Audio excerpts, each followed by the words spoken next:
Yesu ashimwe. Yesu ashimwe kandi. Nagomba mumpera amashimana.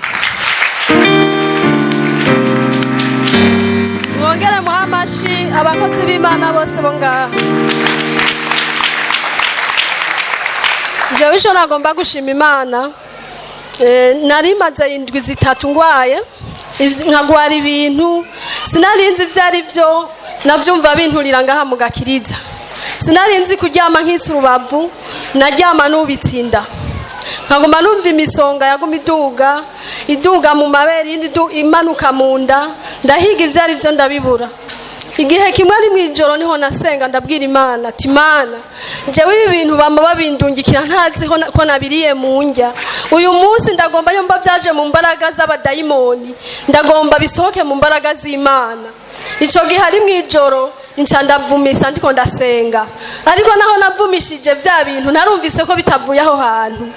Hama niho navuga ati hazogera kuwa kane nje gusenga ivyo bintu ndazi bizomvamwo nza nizeye ko aho nshikira hose mugabo navuga ati ndakeneye gushika amasengesho ataratangura kugira tuze gutangurana nabo. Niho nashika ngaha turasenga isengesho rya mbere tugeze kwirukana abadayimoni bantu b'Imana. Abantu birukanye abadayimoni nanje namaze gushika hasi ndiko ndavumisa ndiko ndadahwa ivyo bintu. Abantu baye twicaranye bo ntibabonye ko ndiko ndadahwa ibintu biteye ubwoba ariko je narabibona ko biriko biramvamwo.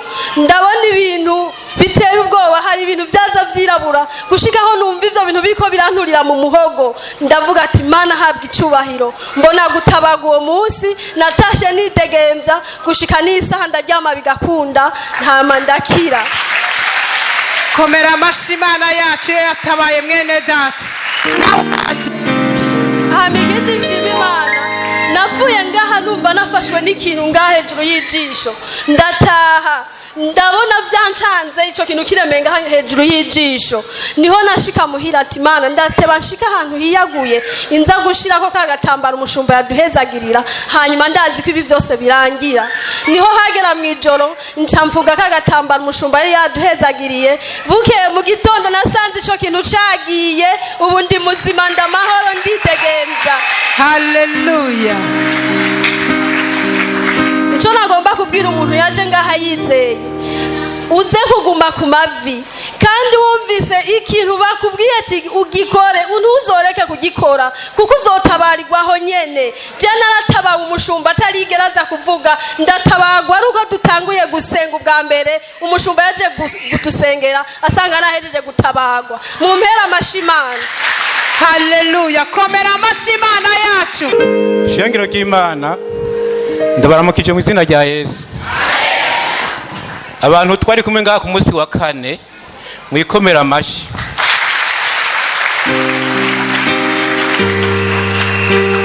Kandi mwongere mu mpera amashi Mama Samuela aje afashije cyane.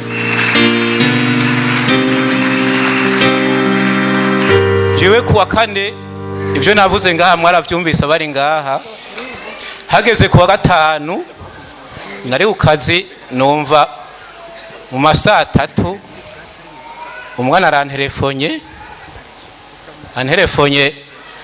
ngombe papa isa ngo ni wewe nteko ngo ujya muntu nte ngo ni wamurungitse ntuwa ngo jewe ngo ari umuntu ngo w'umugoregore ngo yaje ngo mwijoro nka saa 3 maze kuryama ngo numva mpamagara ngo ninsohoke mu rugo ngo nshire hejuru ngo inshuro ndwi none ngo ni papa wawe yantumye. Nje ngaho ndiyumvira ni none warabikoze ngo yanashensa kuryama ngo maze umwanya numva arasubira ahamagara ngo rega papa wawe niwe yantumye. Ngo ndasohoka ngo nshira mate hejuru inshuro ndwi ndasubira mu ndu ndaryama. none urayaciriye hejuru ati yegome ntiwaragize neza. Rero ndakubwire aho nyene uhagaze aho nyene, nimba uri kuravoma, nimba uri kurakora icyo uri kurakora cyose, fuka musenge Imana. Ni kandi nturenze aho, ufuka musenge Imana uti Imana warakoze kunkura ko hasima. Nuvuga inshuro ndwi.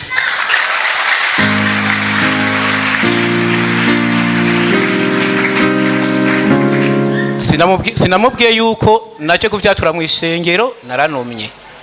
Bukeye nja ngaho ku munsi wa gatandatu, nguma ngaho ku munsi wa Mungu, nguma ngaho ndaza gusenga ndataha. Shitse muhira ku munsi wa mbere nagiye numva so yakuntelefona ngo rega nte ngo yasima yarakize ngo ubusigaye nikorera ibido y'amazi.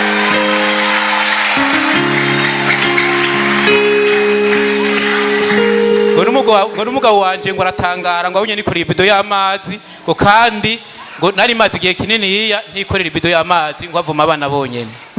Ni vyiza cyane. Nerega ntigenda kubwire rero wa mwana we ateye bukoma. Je naragiye kuvyatura mu rushengero yuko gwaye hasima. Ntibijya ambwira ngo dokuronderera intamba. Ni intamba yaraje rero niyo batumye bakubwira ati sohoka ucira amate hejuru inshuro ndwi. Nubu ufuka musenge Imana uti Imana warakoze kuba nkije hasima. None nagiye numva ku munsi wa gatatu ngo yarabibwiye umugabo waranka kuvyemera ngo kwa kabiri umugabo yaciye amujana ngo kumupimisha. Iyo mupimisha aho yagiye mupimisha bwa mbere aca asanga hasima yarakize. Ndashima Imana.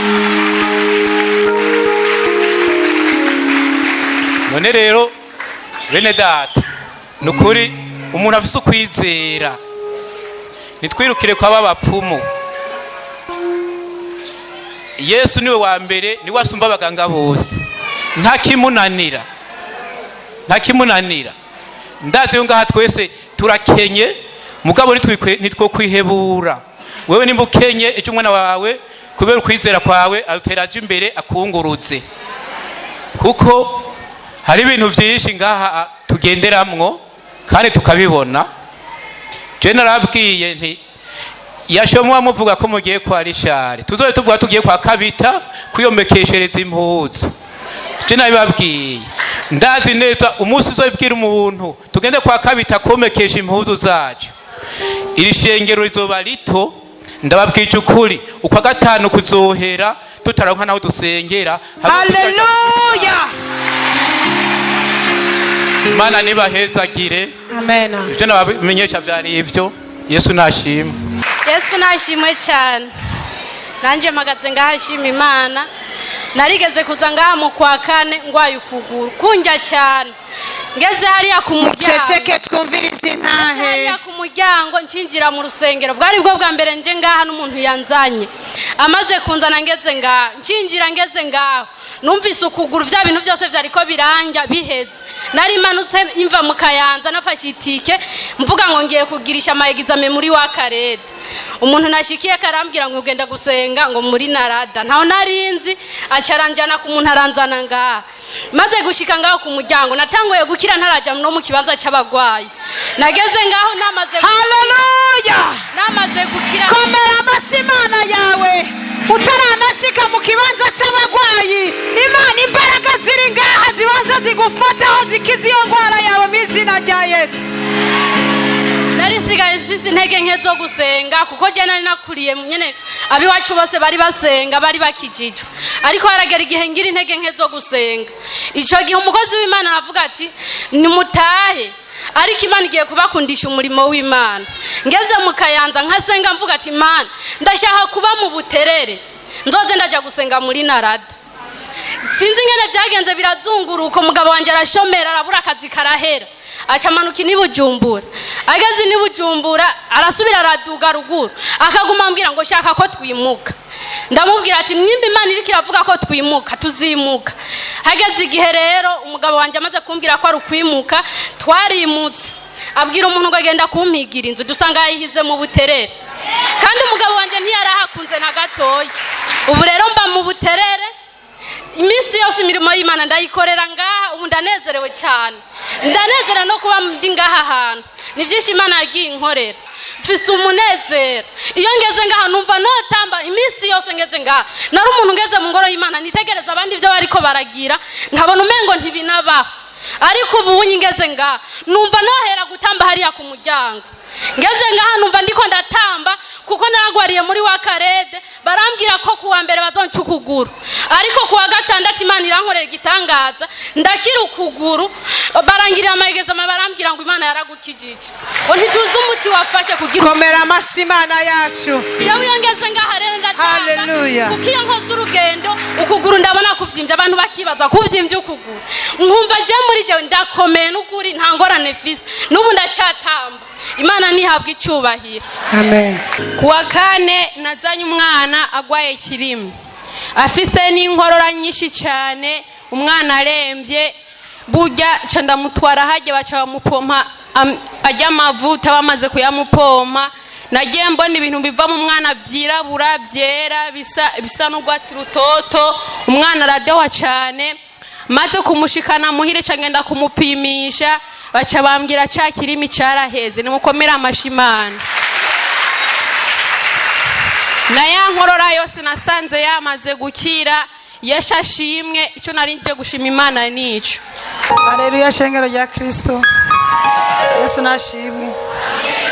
Nanje amazina yanje nitwa Consolata Hakizimana. Mpagaze ngashima Imana by'ukuri, ngomba gushima kuko Imana yankoreye hano hantu muri no torero. Jesi sengera ngaha mugabo narabonye ukuboko kw'Imana hano hantu, Imana iciye mu mushumba wayo wa hano. Jewe ico gihe hari itariki umenga indwi, nari nugure telefone mbona muri groupe, mbona umushumba wo ngaha ariko aravuga ijambo ry'Imana. Numva aratangaje amasengesho azobera ngaha ahora atangura ukwezi. Ngasi ndari ndahazi. Rero nari mfise ingwara y'umugongo, nari maranye igihe kuva mu 2014. Naragwaye umugongo ngaha, mu ruti rw'umugongo gwari waratandukanye. Nihenze nkunama, sinashobora kunamuka hataje abantu. Iryo gufa gihenze rikagira uko, sinashobora kunamuka. Narabanye iyo ngwara igihe kinini, hari igihe nunama ntibikunde ko nunamuka, umugongo ukanja, harateba haraziramwo n'umugongo wo ngaha, nkumva umenga ingwara si zimwe. Hano hakaba ipiripiri ukamenga bansemo ipiripiri, hano naho nkumva umugongo waravunitse. Narivuje kandi nararondeye Imana, ariko igihe cyanje cyari bwagere ko nkira mugana kirenga. Uwo musi naraje mbere je nariko nironderera Imana, nivyo gukira nari naranavyibagiye. Nagendana iyo ngwara nyene, ariko nari numva mbabaye cyane. Ndaza rero nje mwayo masengesho, nca ndaza niyicarira hari inyuma ku ntebe y'inyuma. Narataye ivyizigiro, nta n'inzigiro nari mfise, mugabo gusa umuntu arashaka kugenda kumva nyene ko Imana iri ku ruhande rwiwe nubwo abariko aragwana intambara. Hanyuma numva umushumba aravuze ngo ngaha hariho umumama ngo yicaye hari inyuma, ngo agwaye umugongo, ngo gufa ry'umugongo ngaha ngo ryatandukanye. Byukuri mumva iyo myaka yose nari nararondeye Imana nduga imisozi, ariko sinari bwakire. Mugabo nca ndaza nza ndiruka ngaha, aca arankora ku mugongo ngaha aransengera. None ubu ndakoropa, ubu ndunama nkakoropa neza, narakize. Je ndashima Imana cyane ko ico kintu yankoreye hano hantu. Mbere nari naretse no kuza ngaha ngoma nibaza ngo ndosubira kugwara, amezi abiri araheze, nagarutse kuyishimira. Nukuri ubu ndakora, narakize. Tumenyereye nukuri umushumba adusengera tugakira, ariko rero nakwe turakwiye kumusengera. Erega na Aroni na Uri barafashe amaboko ya Mose, abanyisirayeli bakaronka intsinzi. Nukuri jewe ukuntu Imana yamuciye bonkakira, Imana yaramukoresheje, Imana imuhezagire. Nanje numva kumusengera, Imana izorinde ibiganza byiwe gukora mu bucafu, kandi Imana yo mwijuru irinde impwemu yiwe gucobogora. Igihe cyose nihagera n'umunsi w'urubanza izobe ku ruhande rwiwe, aho Satani yivanga agasaba abandi bakozi we ntaze yigera ashikirwa ukuri imana yumva gushima kwanje kandi igirire neza rino torero izoryagure mana igihe kimwe ndoze ngaha nsanga emwe decourage idasanzwe numva umenga ndayifuriza imigisha myinshi. Haleluya. Gushima kwanje Imana iguhe umugisha nawe. Yesu ashimwe. Amen. Yesu ashimwe kandi. Amen. Nanjye mpagaze ngaha nshimye. Akazina kawe? Nitwa Kwizera Imana Florence.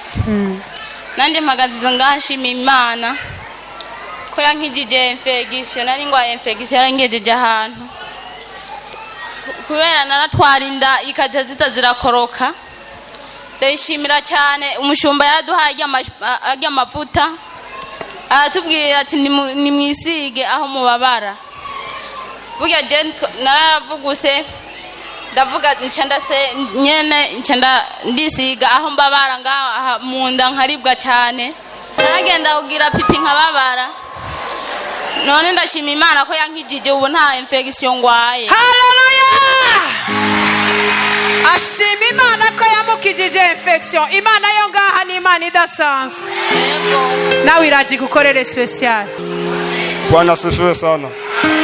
Nanje amazina yanje bantasa Imana Eric. Nkaba nayo impagaze ngaha ngomba gushima ibitangaza Imana igenda inkorera. Ku munsi wa mbere naragize isanganya kabisa ntarinzi ko nzogira. Ariko iyo sanganya ndayigize nariyumviriye ko cyane amajambo umushumba yagumye avuga ngaho umwanya twaba turi ngaha ku munsi wa kane turi mwaya masengesho nkaya yuno munsi.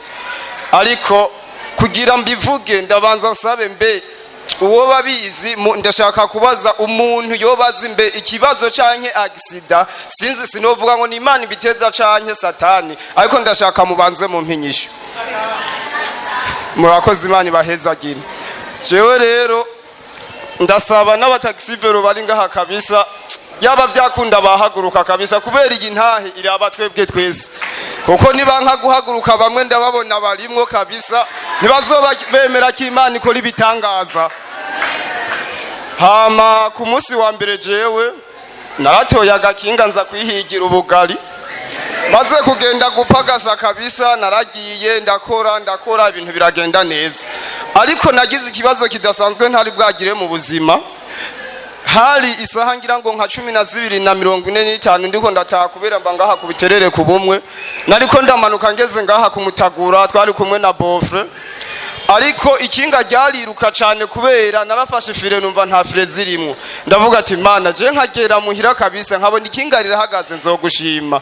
Ubwo nyene nkimanuka ngeze ku station iri ngaha kumutagura haciye haza abajaji vuye hari yefo kuri mezovere iza yirutse cyane kabisa ku buryo ntoshobora guharura.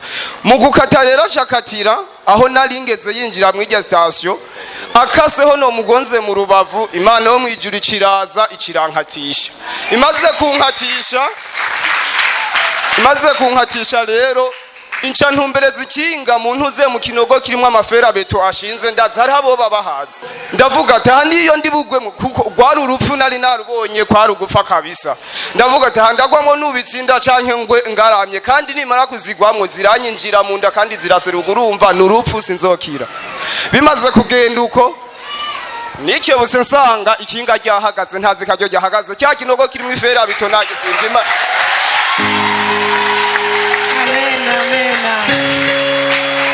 Yesu nashimwe.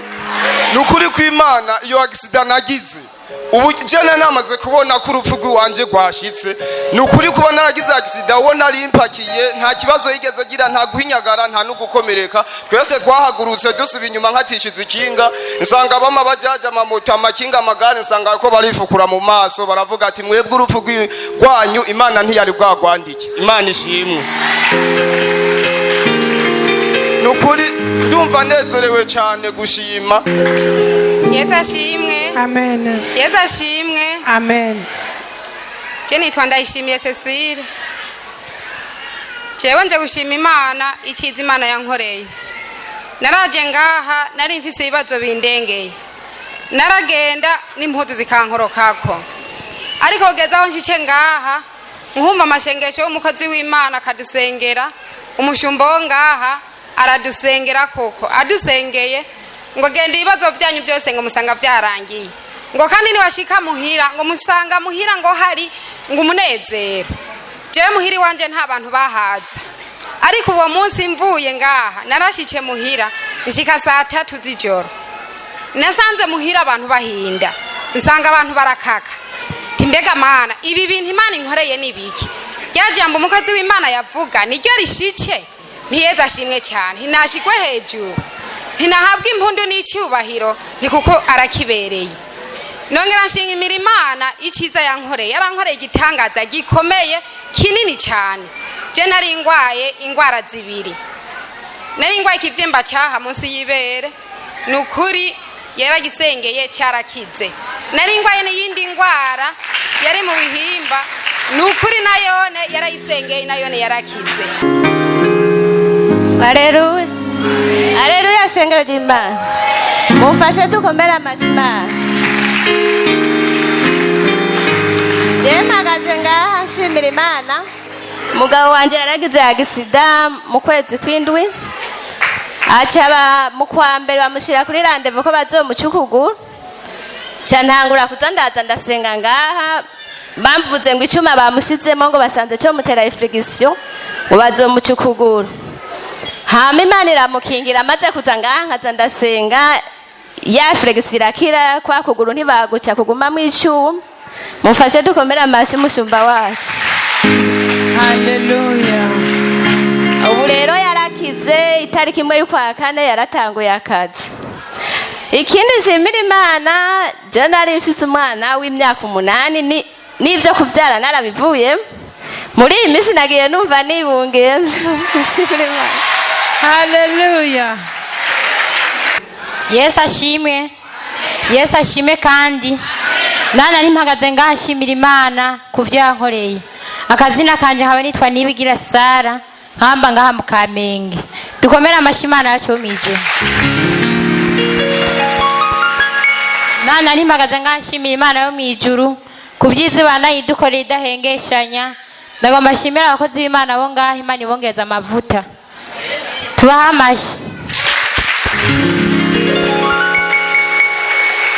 Burya butambara bwaratugiriye akamaro tubushikanye mu nzu zacu.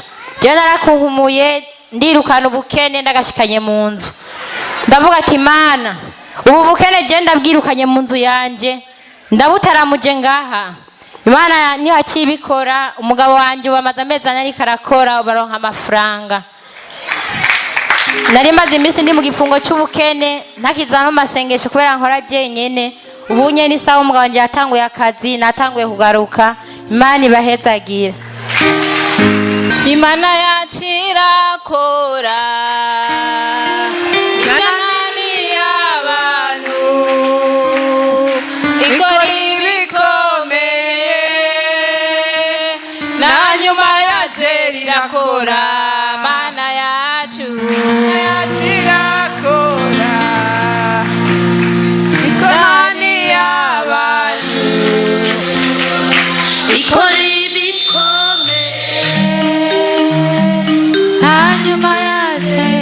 ona nyuma yaze rirakora, ubivuga na nyuma yaze rirakora, ona nyuma yaze rirakora, ona nyuma yaze rirakora. Yesu ashimwe, Yesu ashimwe cyane. Iyo ndiko ndavuga iyo ndirimbo uhava yumva nk'imigani, ariko si imigani. Imana na nyuma yaze rirakora. Jewe narafashwe n'ingwara, fatwa n'ingwara yo kuribwa n'imitsi, amagufa yose akanja. Abantu b'Imana nta bitaro na bimwe ntari bwagereko, ariko nari narabuze umuganga n'umwe yomvura. Yesu ashimwe cyane. Utwacu twari twaraheze kubera iyo ngwara, ariko umunsi wa kane bantu b'Imana, umunsi wa kane nari ngaha, nabaye mu bambere, narazindutse ndaza ndiyandikisha n'abaprotokole. Imana ibahumugisha, barabonye ko ndi wo gufashwa, baranyandika, niho nashika ngaha imbere. Bantu b'Imana, umushumba wacu arankora ku ikiganza, ariko ubwo bugwara bwose sinari nzi yuko ari impwembu mbi za Satani zitegwa n'abarozi. bantu b'Imana umuntu yandoze sinarinzi ko ari umugenzi wanje mpfapfe wo hafi kandi cyane kandi na jewe mu kuvyumva naravuze ati baramubeshera kubera ntabyo namukeka. Reka shike muhira ndabibwira umutware wanje tirega tije namye mu masengesho ubwo bwumba bw'amasengesho bwanyu tutwara utamena cyane mubwira ati bwabo bwumba bwareka ati jewe iconzi mubwo bwumba nyene tinahakiriye ti kandi nuwatumwe za ngwara zari zindimwo ati namumenye tehe ati uwo muntu ninde cyanda mumubwira yumva ni n'umugenzi wiwe banakorana ati ubwo bwumba wa mugore we ati subiye no kumva wabugiyemwo ati ivyo bintu barabesha. Ndamubwira ati ahubwo no kuwa kane tinzindukirayo. Rero bantu b'Imana akize kunkora ku mukozi w'Imana ya magufa yahoranja ya mitsi yahorinja bantu b'Imana ubu nta kintu na kimwe nk'icumba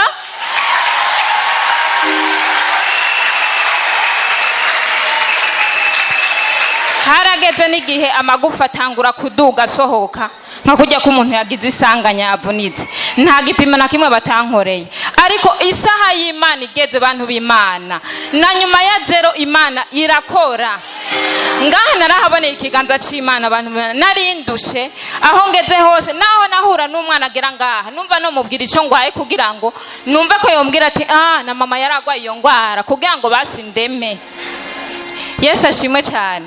Rero ubu nukuri ifisi ishimwe ridasanzwe aho ndi yaramaganya gusa ati ngira mpesiga abana banje ariko ubu nukuri nta kantu na kamwe gakacira Imana yarankijije mukomera Imana amashi. Yesu abaheza ati haleluya. Uyu mumama muramwibuka? Imana ikurinde mama Junior nawe mu buzima bwawe. Reka tuzamura ibiganza byacu, wacha tuinue mikono yetu, vuga nijwi rituje uvuga ngo mwami Yesu, sauti ya Bwana Yesu, ndagushimiye kuri Imana yanjye, asante Mana wewe ni Mungu wangu, ndagusavye ngo umpe umutima wo kubabarira, naomba moyo wa kusamehe, umutima wo kubabarira, ndagusavye umutima wo kubabarira, naomba moyo wa kusamehe, umutima wo kubabarira. Hari abantu benshi bangiriye nabi, na wengi wamenitendea vibaya, birananira kubabaharira, naragerageje kubaharira biranga, nimejaribu kubaharira biranga, ndakeneye ubuntu bwawe, ndakeneye ubuntu bwawe, uyu mwanya ndihannye, uyu mwanya ndihannye, ndabababariye, reka amaraso yawe, reka amaraso yawe antwikire, ankure ku ibyaha byose, icyo wangeneye uyu munsi kize kunshikako, urakoze mwami, mu izina rya Yesu, amina. Reka twongere tuvyagire, wacha tukae tuzamura Imana icyubahiro. Hebu tuinulie Mungu wetu heshima. Hariho abantu bonye batazamura Imana, kuna wale ambao wajainua. Nyiganza mugenzi we mubwire ngo wiriwe neza, tikisa mwenzio muulizo umeshinda vizuri.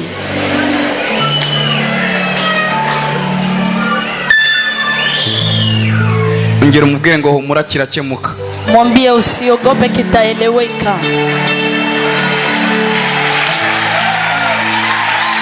Niba hano harimo umuntu mushasha w'umushyitsi uhageze aryo rya mbere, reka tumusabe ave hasi tumwakire dukomera Imana amashi. Kama ni mara ya kwanza tunakusi usimame tukimpigia Mungu mikono. Ayo mashi aba yarayimana twayakoma cyane. Hiyo mikono kama ni ya Mungu naweza ukaipiga.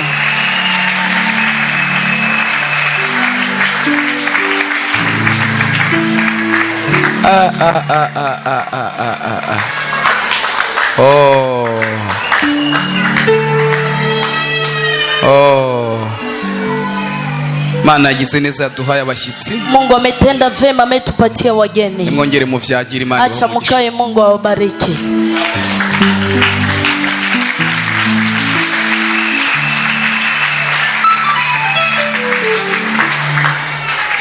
ntabwo twari twatambukije ikiganiro kuri radio, hatukupitisha maongezi kwenye radio. Kuwa kabiri byaratugoye, siku ya pili imetutatiza. Isaha yanjye yarageze hanyuma radio irapfa. Muda wangu umefika, radio ikaribika. Birasamira kaendelea mpaka hanyuma iminota bampaye irangiye, dakika wamenipa zilipoisha, radio icirongera iba nzima, radio ikapona. Nukuvuga ko kuva mu gutangura wambanjirije ikiganiro cyari kirimo kiravuga neza, walio mwanzia ilikuwa ikiongea vizuri, kigezeho ngiye kuvuga ibi yapfuye, muda wangu ulipofika ikafa. Noneho mbajije abamenyesha makuru se bimeze bite, barambwira bati ntabwo tuzi cyabaye, mashini yapfuye. Nilipouliza wapasha habari wakanambia mashini imekufa. Noneho rero iza kuza gukira birangiye, dakika zangu zilipoisha ikapona. Menya ko ari umurozi wari wayifashe. Naamini kuna mchawi ya maigusa. Ya.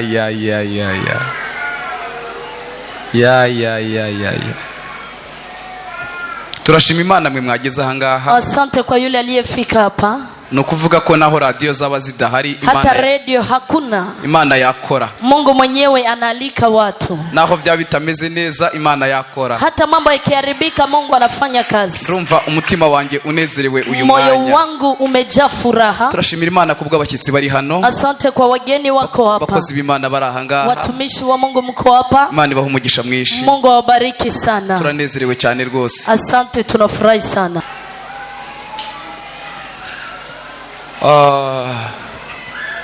Ndizera ko muri tayari. Naamini mmejiandaa.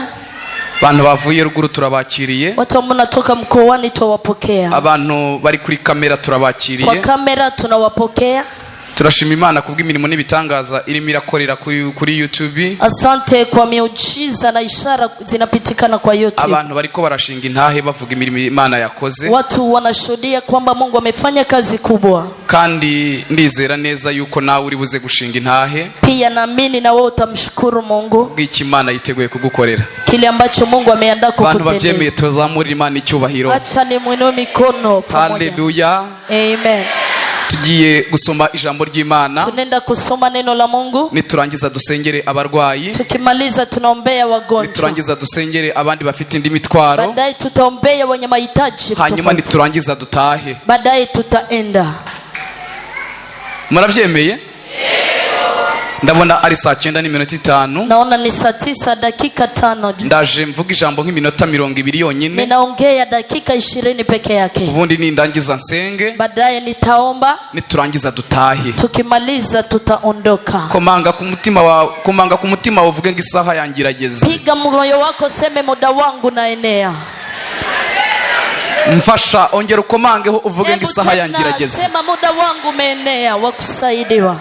Reka umusomyi wa Bibiliya adusomere. Msomaji mzuri wa Biblia atusomee. Matayo 8 umurongo waho wa 16. Matayo 8 mstari wa 13. Matayo 8 umurongo waho wa 16. Matayo 8 sura 8 mstari wa 13. Abantu mufite Bibiliya munyaruke muhagere. Wale ambao mko na Biblia, kugira ngo dutangure neza hanyuma mwese mwahageze.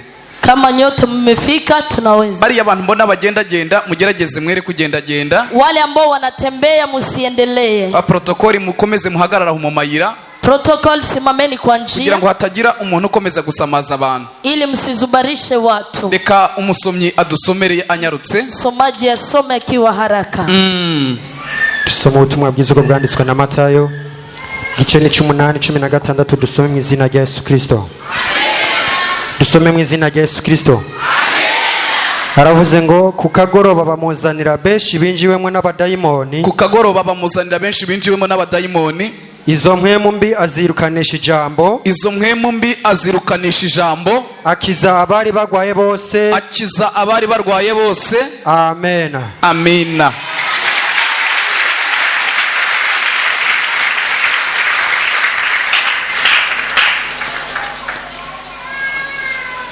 Na ufite Biblia y'Ikinyarwanda ngadutize? Hakuna ambaye iko na Biblia ya Kinyarwanda. Bari ukoresha.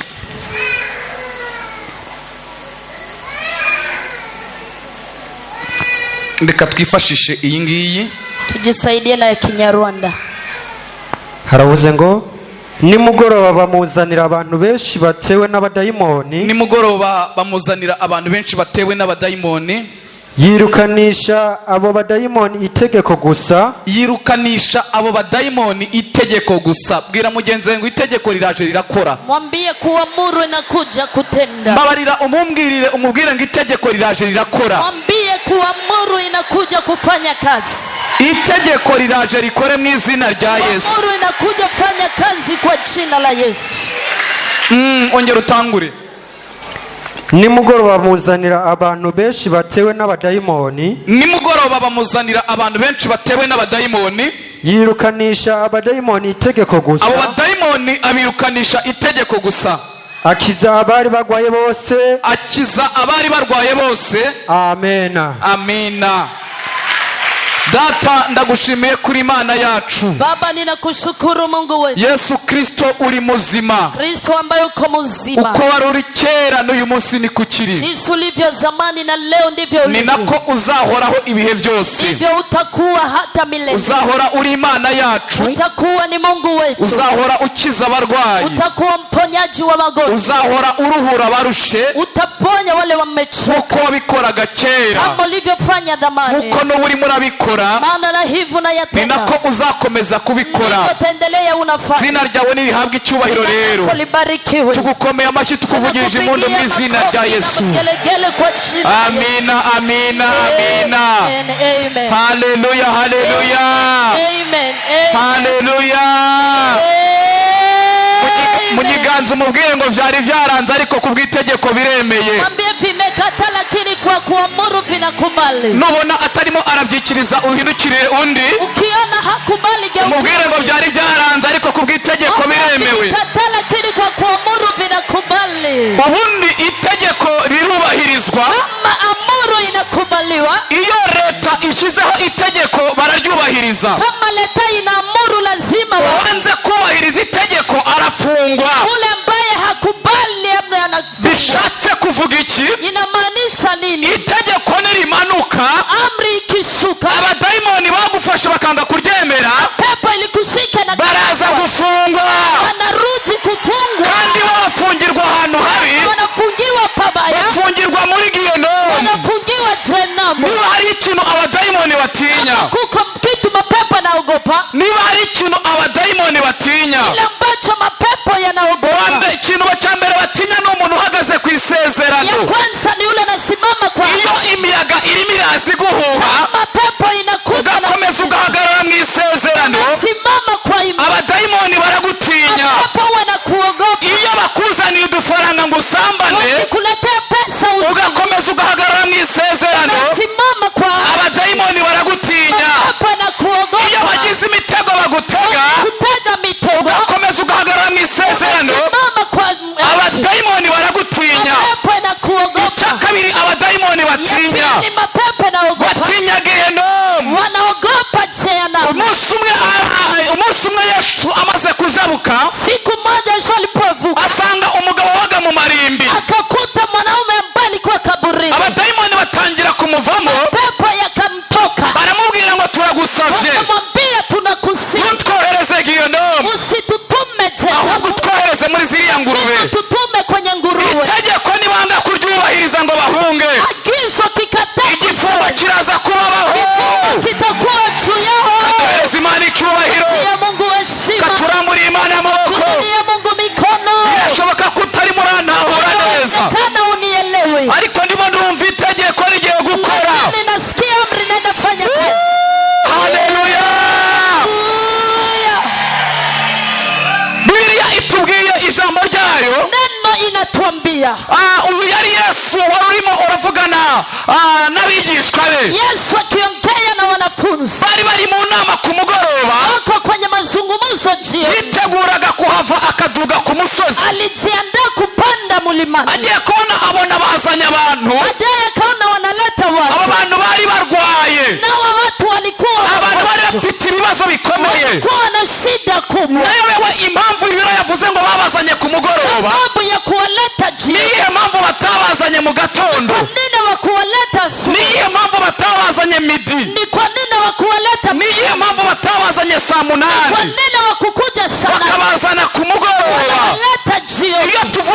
ijambo umugoroba Ukisema neno jioni. mu buryo bw'umwuka bisobanuye ibintu bikomeye. Katika hali ya roho ni neno kubwa. Ku murango iyo wabuze Mchana ukikosa. nta byizigiro usigara byo kuronka ku mugoroba. Hakuna imani ya kupata jioni. Aba rero nabo bari bihebuye. Hao walikuwa wamekata tamaa. Babonaga ko bageze ku munota wa nyuma. Wanafika kwa dakika ya babonaga ko ibyabo byanze. Waliona vya kwao vimeisha. Babonaga ko ubuzima bwabacanze. Maisha imewatoka. Harimo abantu bendaga gufungwa. Watu wamekubali. Icyo Bibiliya ishatse kuvuga ku mugoroba. Biblia inasema jioni. Bari bamaze kwihebura. Walikuwa wamekata tamaa. Nta mahirwe bari basigaranye. Babonaga ko byanze bikunze bapfuye. Abari barwayemo indwara. Bari bize nta cyizere bari basigaranye. Bari bazi ko izo ndwara ziri mu bice. Abari barimo baraburana. Bari baramaze gukatirwa gufungwa burundu. Hari harimo abantu bafite ibibazo byinshi. Maze Yesu abitegereje. Bwira mugenzi ngo Yesu arakwitegereje. Yesu akoresha itegeko. Haleluya. Umugoroba ushatse kuvuga iki? Ni umuntu uri ahangaha wamaze kwihebura, arimo aritegereza akabona nta garuriro risigaye. Urabona ibyawe byahombye, nta garuriro bisigaje. Urabona iyo ndwara yagufashe igomba kukwica. Nta cyizere ugifite. Urimo uravuga ngo abaganga barananiwe, nta handi byashoboka. Urimo uravuga ngo bene wacu iki kibazo barakinaniwe, nta handi byashobokera. Ndagira ngo ubwire ngo kwa Yesu ibidashoboka birashoboka. Uyu mugoroba itegeko ryakoze kiriya gihe bigiye kongera gukora ku buzima bwawe. Itegeko Yesu yakoresheje agiye kongera kurikoresha. Aduhereza Imana icyubahiro. Oh, haleluya. Kiriza amina cyane. Haleluya. Bwira mugenzi ngo urafunguriwe ku bw'itegeko. Ambie mwenzio unafunguliwa kwa amri. Nibyo natanguye ndimo ndavuga. Ndivyo nimeanza kuongea. Iyi tegeko risohowe na leta. Hii amri inatolewa na abene gihugu bategerezwa kuryubahiriza. Wananchi lazima wakubali. Bategerezwa kuryubahiriza byanze bikunze. Lazima wapende wasipende. Yewe n'abarisohoye ubwabo. Hata wale wameitoa. Bibarimo rirabaraba. Watizama na nibo bagomba kubanza kuryubahiriza. Pasha waliheshimu. Itegeko rero rivuye ku Mana. Kitoka kwa Mungu. Abantu bararyubaha. Watu wanaheshimu. Ibiremwa biraryubaha. Watu wanaheshimu. Abarozi bararyubaha. Wachawi wanaheshimu. Abadayimoni bararyubaha. Wanaheshimu. Barabagucengera bararyubaha. Barabona ko ntacyo uzavamo bararyubaha. Hari itegeko ry'Imana rigiye kuba ku buzima bwawe. Nenda kwa maisha yako.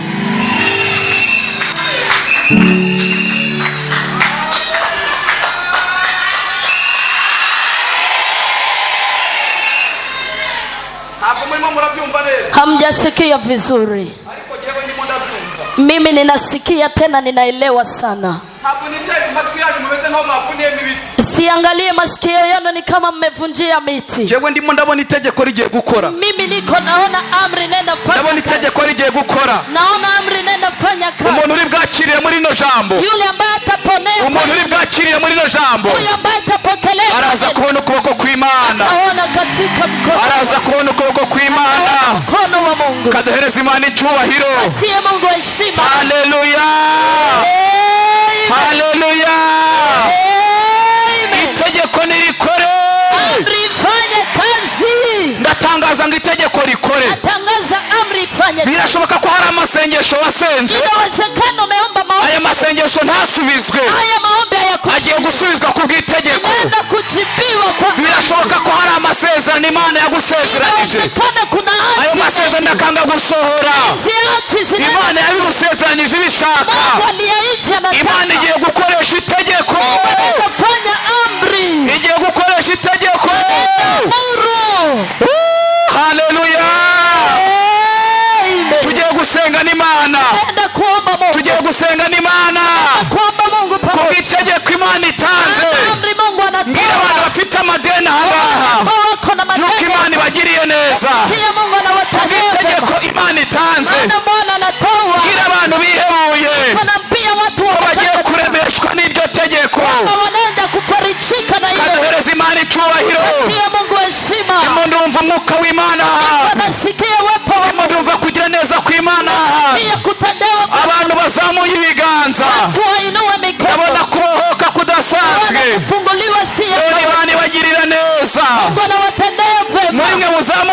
kiganza yeye ambaye amenyosha mikono. Mwuka Wera amishuriye umuntu uri hano. Roho Mungu ananifunulia mtu hapa. Uyu mumama cyangwa se niba ari umukobwa ntago mbizi. Huyu mama sijue kama ni binti. Mbonye hari itegeko ryabayeho. Kuna amri ilikuwa. Baramubwira ngo bazamuca ibere. Bakamwambia kuna ziwa watakata. Iri bere rifite ikintu kimeze nkaho rifitemo ikintu kimeze nk'ikivyimba indani. Hii ziwa iko na kivimba ndani. Abaganga barakubwenga iryo bere bazarikata. Waganga wakakwambia watakata ziwa. Nta cyizere wumva usigaranye. Hauna tumaini tena. Nta cyizere wumva usigaranye. Hauna tena tumaini. Ndagira ngo uve hasi. Nataka usimame. Va hasi. Usimame. Kadukomere Imana abashi. Tupigie Mungu makofi. Va hasi. Umuntu wese wiyumvishamo ibyo bimenyetso nave hasi. Yote ambaye iko na hiyo alama. Umuntu abaganga babwiye ko bazaca ibere. Muganga alikwambia watakata ya. Ndimo ndabura undi muntu umwe. Niko naona mwingine. Ndimo ndabura undi muntu umwe. Niko nakosa mwingine mtu. Yes. Umuntu bakwandikiye bakubwira ko bazaguca ibere. Mtu umeandikiwa utakatwa ziwa. Ndimo ndabona muhana n'umutama babwiye ko bazarica. Nimeona hata baba ambao wamemwambia watamkata. Yari yahagurutse arongera aricara. Kuna bibi ameisimama. Mfate ku mabere yanyu. Wewe shika ziwa lako. Rambikaho ikiganza cyawe ngusengere. Weka mkono wako tuombe. Itegeko ry'Imana riragomba gukora. Amri ya Mungu lazima ifanye kazi. Itegeko ry'Imana riragomba gukora. Amri ya Mungu lazima ifanye kazi. Itegeko ry'Imana riragomba gukora. Amri ya Mungu lazima ifanye kazi. Rambika ikiganza kuri iryo bere ryawe. Weka mkono kwenye ziwa. Data turi hano. Baba tuko hapa. Turi hano nyakubahwa Imana. Tuko hapa Mwenyezi Mungu. Turi hano mu bushobozi bwawe. Tuko hapa kwenye nguvu zako. Turi hano mu mbaraga zawe. Tuko hapa kwenye uwezo wako. Aricyo Satani yavuze kuri ano mabere y'aba bantu. Kitu shetani ameamuru kwa haya maziwa. Ndasenze kugira ngo imbaraga zawe zikora ibikomeye. Naomba nguvu zako zitende kazi. Ndasenze kugira ngo imbaraga zawe zikora ibikomeye. Nguvu zako zitende muujiza. Ndagira ngo ubushobozi bwawe bukora ibitangaza. Uwezo wako tende ishara. Iri bere turarizigamye. Ititi tunaiweka. Iyi kanseri irimo turayivuguruje. Iyi kansa ambayo iko ndani tunakata. Kanseri irimo turayivuguruje. Iyi kansa tunayaribisha. Iyi kanseri irimo turayivuguruje. Iyi kansa tunanyamazisha. Daimoni waje ufata iryo bere. Pepo mekuja ukagusa. Uyu muntu nta byizigiro yari afite. Uyu hana tena tumaini. Yumvaga ko agiye gupfa. Anasikia kwamba atakufa. Yari yaragerageje abaganga barananirwa. Amejaribu waganga wameshindwa. None data mu izina rya Yesu. Kwa hiyo baba wa mbingu. Ageze hano asanga urimo urakora. Anakuta unafanya. Yesu urahambaye. Bwana uko waje. Ndagira ngo wiheshe icyubahiro. Nataka uzire. Wiheshe icyubahiro.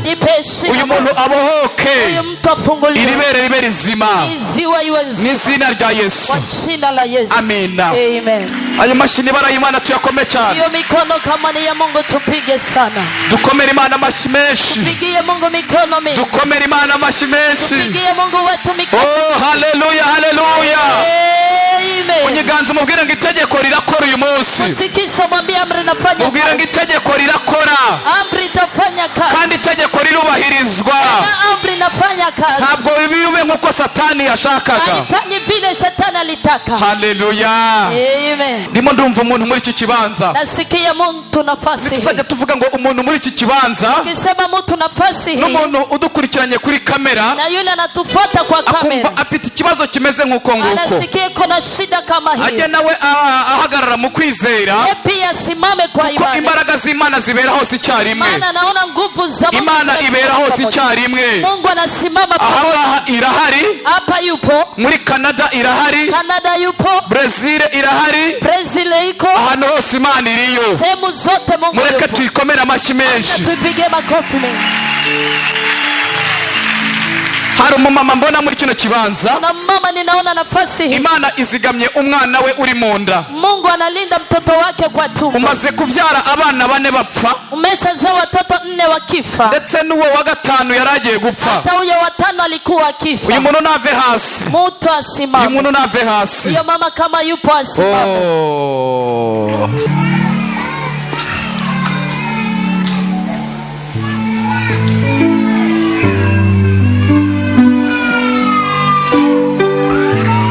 Tugiye gusenga Imana. Tunaenda kuomba Mungu. Tugiye gusenga Imana. Tunaenda omba Mungu. Tugiye gusenga Imana. Tunaenda kuomba Mungu. Oh. Witwa nde? Harerimana Everine. Harerimana Everine. Byagenze bite? nagumye ntwaye inda zagumye zivayo. Iya mbere yapfuye ifise ukwezi n'inusu. Ya kwanza ilitoka ina mwezi na nusu. Ya kabiri ivayo ifise amezi 3. Ya pili miezi 3. Ya gatatu ivayo ifise amezi 3 n'igice. Ya tatu ya kane igiye kuvayo ifise amezi 4. Ya nne inaenda toka ikiwa na miezi 4. Oh. Komeza uhagarare. Endelea ukisimama. Oh.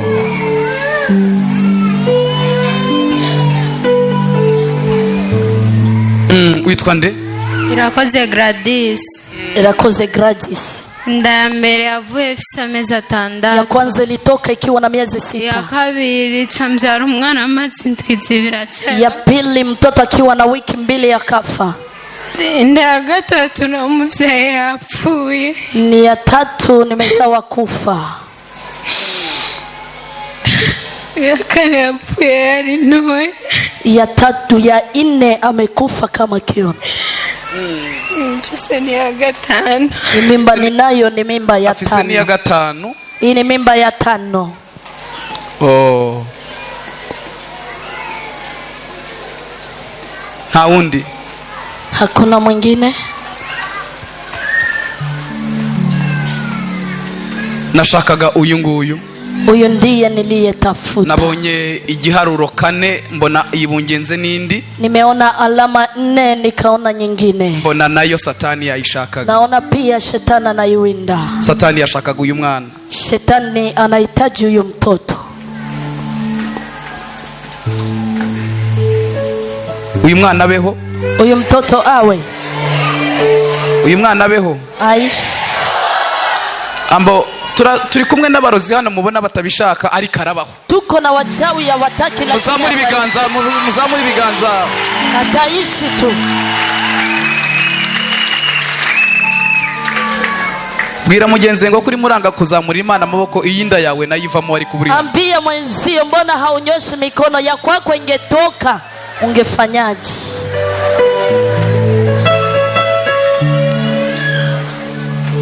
Oh, haleluya. Mugabo warakishijwe? Oya no mu mizirima. Ni Muislamu. Mugabo we ngo no mu mizirima? Ni Muislamu.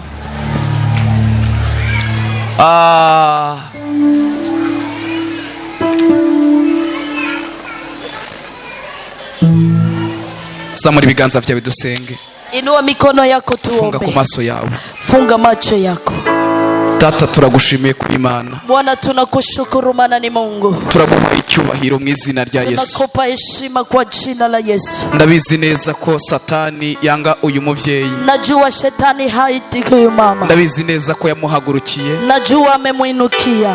Ntabwo ashaka ko uyu mwana azavuka. Hataki uyu mtoto azaliwe. Icyo wameshuriye ko noneho ushaka kwica umwana na nyina. Umenifunulia kwamba mama na mtoto. Ariko satani uramaramaye. Lakini shetani unaibika. Satani uramaramaye. Shetani utaibika. Satani uramaramaye. Shetani unaibika. Satani uramaramaye. Shetani unaibika. Satani uramaramaye. Shetani unaibika. Satani uramaramaye. Shetani unaibika. Uyu mwana turamwakiriye. Mtoto tunampokea. Uyu mwana turamwakiriye. Tunampokea. Na nyina turamuzigamye. Na mama yake uyu mwana azaba muzima. Atawa muzima. Uyu mwana azagukorera. Atakutumikia. Uyu mwana azagukorera. Atafanya kazi. Uyu mwana azaguhesha icyubahiro. Atakupa heshima. Haba mu mahanga. Bwana hata kwa taifa. Haba muri kino gihugu. Hata kwa nchi. Ayo mashyi dukomye n'ayawe. Makofi tunapiga mu izina rya Yesu. Kwa jina la Yesu. Amina. Amen. Iryo rya mbere warigeze hano? Ego. Ndo ya kwanza unafika. Ninde bagutumiye? Nani amekualika? Ku radio numva nifuje ko nohagera nanje musenge. Amesikia habari kwa radio akajisikia pia na yeye atakuja. Yesu ni ugutabaye. Mungu ndiye anakusaidia. Kandi akugiye neza. Mungu anakutendea vyema.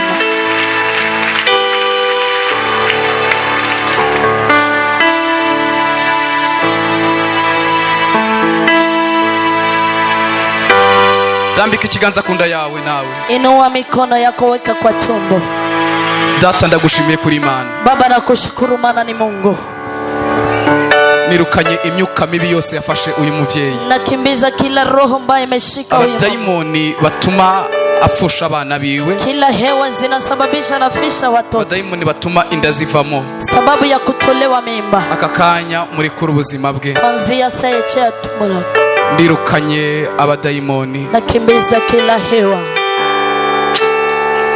Afite umudayimoni bagendana. Iko na hewa ambao wanatembea pamoja. Ntabwo umudayimoni ari mu nda ye. Pepo haiko tumboni mwake. Ndimo ndamubona muri kano gace. Iko hapa nyuma yake. Urimo urabona kuva ahangaha kugera ahangaha hari. Unaona hapa alipo na nilipo mimi. Komeza ufunga maso yawe. Hebu funga macho yako. Hari umudayimoni ugendana nawe. Kuna hewa unatembea nayo. Iyo yinjiye mu rusengero barinjirana. Ukiingia kanisani unaingia naye. Ariko uyu munsi ni wo munsi wa nyuma agiye kumuvaho. Lakini leo ni siku ya mwisho anatoka nyuma yako. Iyo agiye mu isoko barajyana. Akienda sokoni wako pamoja. Buri kintu cyose akoze baba bari kumwe. Kila anachokifanya wako pamoja. Muriko murabona ahangaha narambitse ikiganza. Unaona hapa ninainua mikono. Niho umudayimoni we ahora ari. Ndipo pepo yake inatembea. Ndaje mwirukane muri kino kibanza. Nakuja nimkimbize. We nta nubwo ndi bumukoreho. Mimi simugusi. Ndabona aho dayimoni ari. Naona pepo mali ilipo. Wa mudayimoni we umaze gutwara abana benshi. Wewe umeshapeleka watoto wengi. Umaze kumuzengereza. Umeshamwaibisha. Ntabwo ushaka ko azabaho. Hautaki aishi. None akakanya. Kuanzia saa hii. Habayeho itegeko. Panakuwa amri. Ndakuvuguruje. Ninakunyamazisha. Wa mudayimoni we. Wewe pepo. Ndaguciye imbaraga. Nakata nguvu. Ndakwambuye inguvu. Nakunyanganya. Ndakwambuye ubushobozi. Nakunyanganya ujasiri. Ndakwambuye ubushobozi. Nakunyanganya ujasiri. Ndakwambuye ubushobozi. Nakunyanganya ujasiri. Ndakwambuye ubushobozi. Nakunyanganya ujasiri. Ndakwambuye ubushobozi. Nakunyanganya ujasiri. Ndakwambuye ubushobozi. Nakunyanganya ujasiri. Rekura inda ye. Abo watwaye barahagije. N'uyu wari ugiye kumutwara. Ndamukwambuye. Ndamukwambuye. Dore wari umufite. Dore wari umufite. Ndamukwambuye. Ndamukwambuye. Ndamukwambuye. Mu izina rya Yesu Kristo w'i Nazareti. Urakoze Yesu. Kuko umubohoye. Izina ryawe rihabwe icyubahiro. Turasengeye iyi nda. Tunaombea hii mimba. Twakiriye umwana mu nda. Tunapokea mtoto kwa tumbo. Twakiriye umwana mwiza. Tunapokea mtoto. Twakiriye umwana muzima. Tunapokea mtoto mzima. Uyu mwana azagukorere. Mungu amtumikie. Azubahisha izina ryawe. Aishimisha jina. Cyubahiro kikugarukire. Shima ikorodeliwe. Mu izina rya Yesu. Kwa jina la Yesu. Amen. Amen. Ayo mashyi tushatse twayakoma cyane. Iyo mikono tunaweza kupiga sana.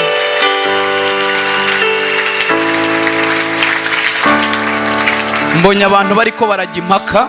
Naona watu wako wanasaga meno. Bariko baraburana. Wako wanastakiana. Mbonye byabananiye kumvikana. Nimeona vimeshindwa kuwaelewanisha. Bavuga ngo amafaranga yakuye hehe. Wanasema pesa amezitoa. Mbonye Imana itanze umugisha w'amafaranga mu biganza byawe. Naona Mungu anatoa pesa mkononi mwako. Aya mafaranga. Iyo pesa. Ntabwo ari udufaranga dukeya. Si pesa ndogo ndogo. Mbonye Imana itanze amafaranga ari mu mamiliyoni. Mungu anatoa pesa ambayo ni mabilioni. I receive. Wari ufite ikibazo cyuko ushobora kuriha kara kadeni gatoya. Ulikuwa unajifikiria vile utalipa deni. Aya mafaranga namara kukugeraho urihe kara kadeni kandi ubanda. Pesa ikikufikiria ulipe deni. Igihe wamaze uri kuraka amadeni ntibakumve. Wakati unaomba deni wasikusikie. Abazaza kuri kwaka uzaribahe. Wale ambao watakuomba wao. Nari mbatuyeho umwuka w'amafaranga. Na kufikiria roho ya pesa. Tuziko abantu bajya bagikuzimu. Tunajua wanaokwenda kuzimu. Ngo bakuye amafaranga kwa Satani. Eti wametoa pesa kwa Ibyo bintu bikaba mu mitwe y'abantu. Vile vinachukua watu. Ni gute twaza kumana twebwe ngo tuyabure. Yaje tutakuja mbele za Mungu. Natuye umwuka w'amafaranga mu biganza byawe. Nabiri roho ya pesa mikononi mwako. Oh, hallelujah. Hallelujah, hallelujah. Amen. Hallelujah. Amen. Hallelujah. Amen. Hallelujah. Amen. Ntabwo byari gushoboka nuko itegeko ry'Imana ry'Imana rishyizwe mu bikorwa. Isingewezekana lakini amri Itegeko ry'Imana rishyizwe mu bikorwa. Ada Mungu naingia katika itegeko ry'Imana. Amri ya Mungu. Iyo ndwara urwaye iraza kuza gukira. Gonjo na humo itapona. Itegeko ry'Imana. Amri ya Mungu. Bari abakurishije ayo marira. Aliyokulilisha baraza kuza kubona ko Imana iri kumwe nawe. Utajua Mungu yupo pamoja nawe. Itegeko ry'Imana. Baadhi ya Mungu. Imana igiye kukugirira neza. Kutendea vema. Haleluya, haleluya. Amen. Tuzamurira Imana icyubahiro. Inulie Mungu mikono. Tuzamurira Imana icyubahiro. Inulie Mungu heshima. Duhereze Imana icyubahiro. Tia Mungu tukufu. Muri aya materaniro hariho umuntu ufite indwi zibiri. Naona kuna mtu ana wiki mbili. Bakubwiye ko nyuma y'izi ndwi zibiri akazi kazaba kaheze. Watakwambia ma wiki mbili kazi. Ni indwi zibiri ndimo ndabona aka kazi gashigaje. Ni wiki mbili naona kazi na baki. Ndagira ngo uve hasi ngo hanurire. Nataka usimame nikutabirie. Nuriya? Ni nani? Ni wowe. Ni wowe babwiye ni indwi zibiri. Reka nkwereke iki kintu gikomeye ngiye gukora. Acha nikonesha kitu kuko ari Imana ibimishuriye. Maana ni Mungu anafunua. Reka izi ndwi zibiri zitararangira. Kabla wiki haijaisha. Umaze kubona akazi gasumbije ko wari ufite. Umeshapata kazi ya kushinda ingine.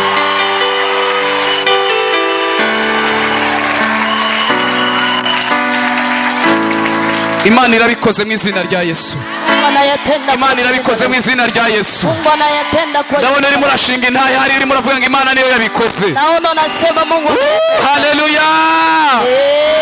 Amen. Haleluya. Amen. Itegeko riragomba gushyirwa mu bikorwa. Amri lazima ingie kwa kazi. Muri VIP hari umuntu ndimo ndabona. Katika VIP naona. Yari afite gahunda yo kujya kurangura i Dubai. Alikuwa na mpango wa kwenda Dubai. Hanyuma biza kuza gupfa. Vitu vikaribika. Kubera yuko amafaranga yabuze. Sababu pesa imekosekana. Nahaguruke muhanurire. Asimame nimutabirie. Ni wowe. Abantu bashobora kuba badafite amashyari twakomera Imana amashyi. Watu ambao wako na dawa wanaweza pigia Mungu makofi. Nukuri kose biraza kuza gukunda kubw'itegeko. Kitakubali kwa amri. Birakunda kubw'itegeko. Kitakubali kwa amri. Haleluya, haleluya. Amen. Haleluya. Amen. Haleluya. Amen. Haleluya. Amen. Ndabona Imana igutabaye. Naona Mungu anakusaidia. Ndabona Imana iguciriye inzira. Naona Mungu anakukatia. Ndabona ugiye gutunga amafaranga arutsa ugeze gutunga. Naona pesa nyingi. Ndabona ubushobozi bw'Imana bumanutse ku buzima bwawe. Naona wa Mungu nashuka kwa maisha yako. Ndabona icyari nk'igihome imbere yawe Imana igikuyeho. Naona kama ukuta Mungu anatosha. Ndabona izina ryayo rihawe icyubahiro. Naona jina yako naheshimiwa. Abadayimoni bagera kuri 40 mwagendanaga. Mapepo kama 40 bakuza amahirwe yawe. Wanakupotezea bahati. Ndabona uyu mwanya uyu munota. Uyu muda na dakika. Akakanya birangiye. Sahi ikiisha. Imana iragutabaye. Mungu anakusaidia. Nkumirije amaso. Nikifunga macho. Mbonye umuntu bigeze gutema n'umupanga. Naona mtu wamekata na mpanga. Umuntu wigeze gutemwa n'umupanga ari hehe? Uyu mtu walikata na mpanga yuko. Ni wowe.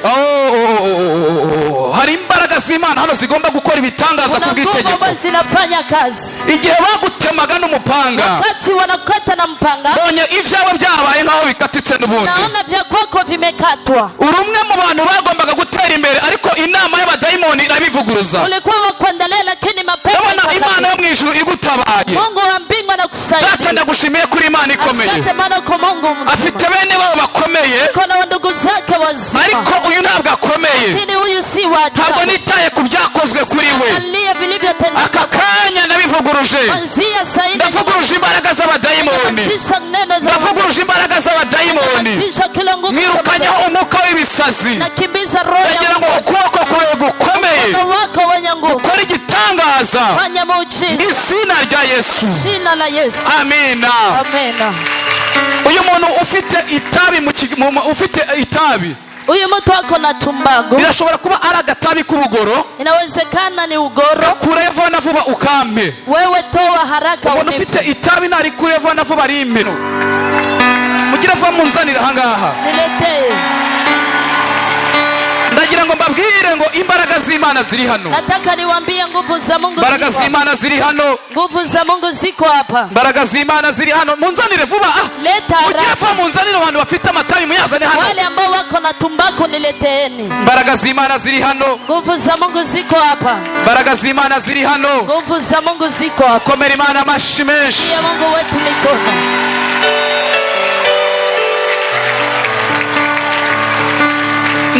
Ndayashaka ni matabi hano. Ninataka zingine kama ziko. Kiravuba na vuba ndayashaka hangaha. Nasitaka. Munzanire vuba na vuba. Haraka sana nileteeni. Sawa sawa. Kiravuba munzanire vuba na vuba. Muniletee haraka. Ndabishaka. Aba bantu barimo barabikora.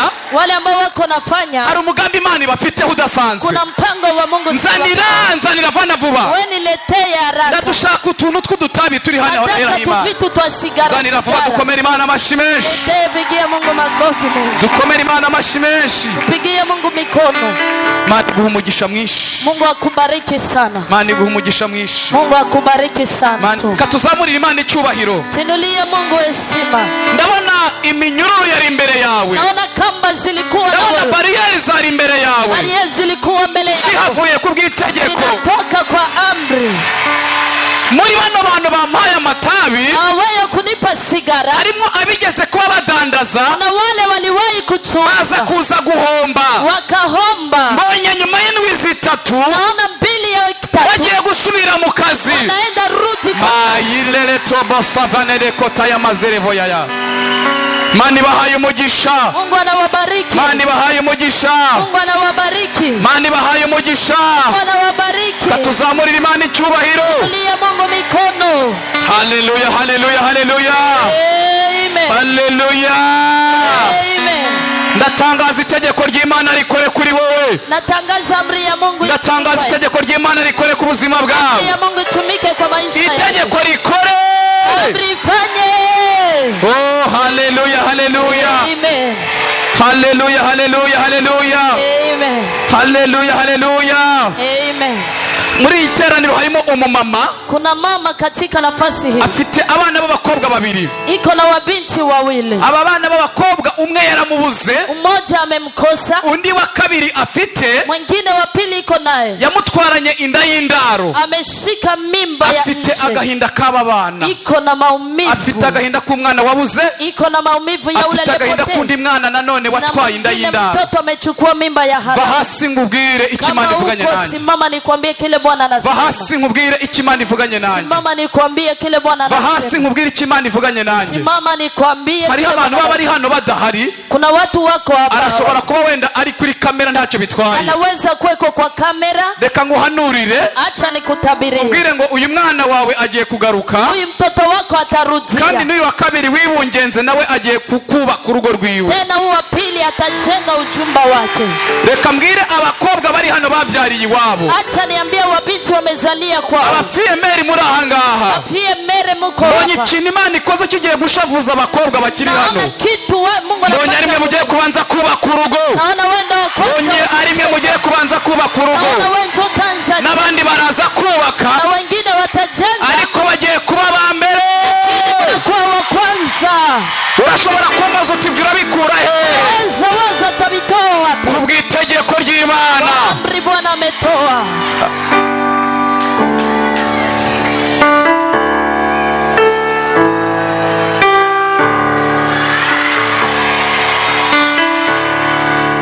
Katuzamurira Imana icyubahiro. Icha tuinulie Mungu tukufu. Tuzamurira Imana icyubahiro. Tuinulie Mungu tukufu. Tuzamurira Imana icyubahiro. Tuinulie Mungu tukufu. Tuzamurira Imana icyubahiro. Tuinulie Mungu tukufu. Erega uriya mupfumu yarakubeshye. Yule mfumu amekudanganya. Yarakubwiye ngo araguha kantu. Alikwambia atakupa kitu. Ntago mvuze impamvu yakaguhaye. Sijue sababu ya kukupa. Uragenda ukabika mu mwenda y'imbere. Unaenda uweka kwa nguo ya siri. Ahantu wagendaga hose ukabukambariyeho. Poto liendo na iva. Ariko icyo yagusezanije ntavuze. Lakini kile amekuahidia sisemi. Ntabwo wakigezeho. Au kukifikia. Va hasi nkubwire. Simama nikwambie. Wowe wumvishije ubu buhanuzi. Wewe ambao unasikia hiyo unabii. Wagiye ku mupfumu akaguha kantu wambariraho. Ngwino hano. Ulienda mfumu akakupa kitu utavalia. abapfumu barabesha, wafumu walikudanganya, abapfumu barabesha, wafumu walikudanganya.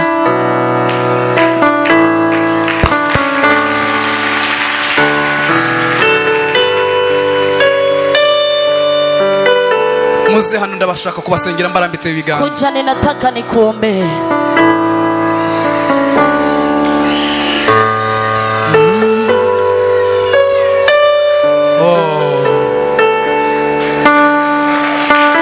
Komera Imana amashyi.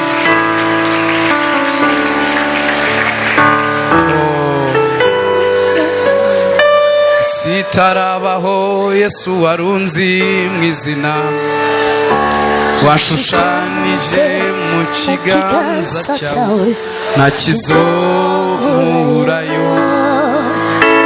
Iyo nkikuze n'ibibazo byinshi ntafite inyishu,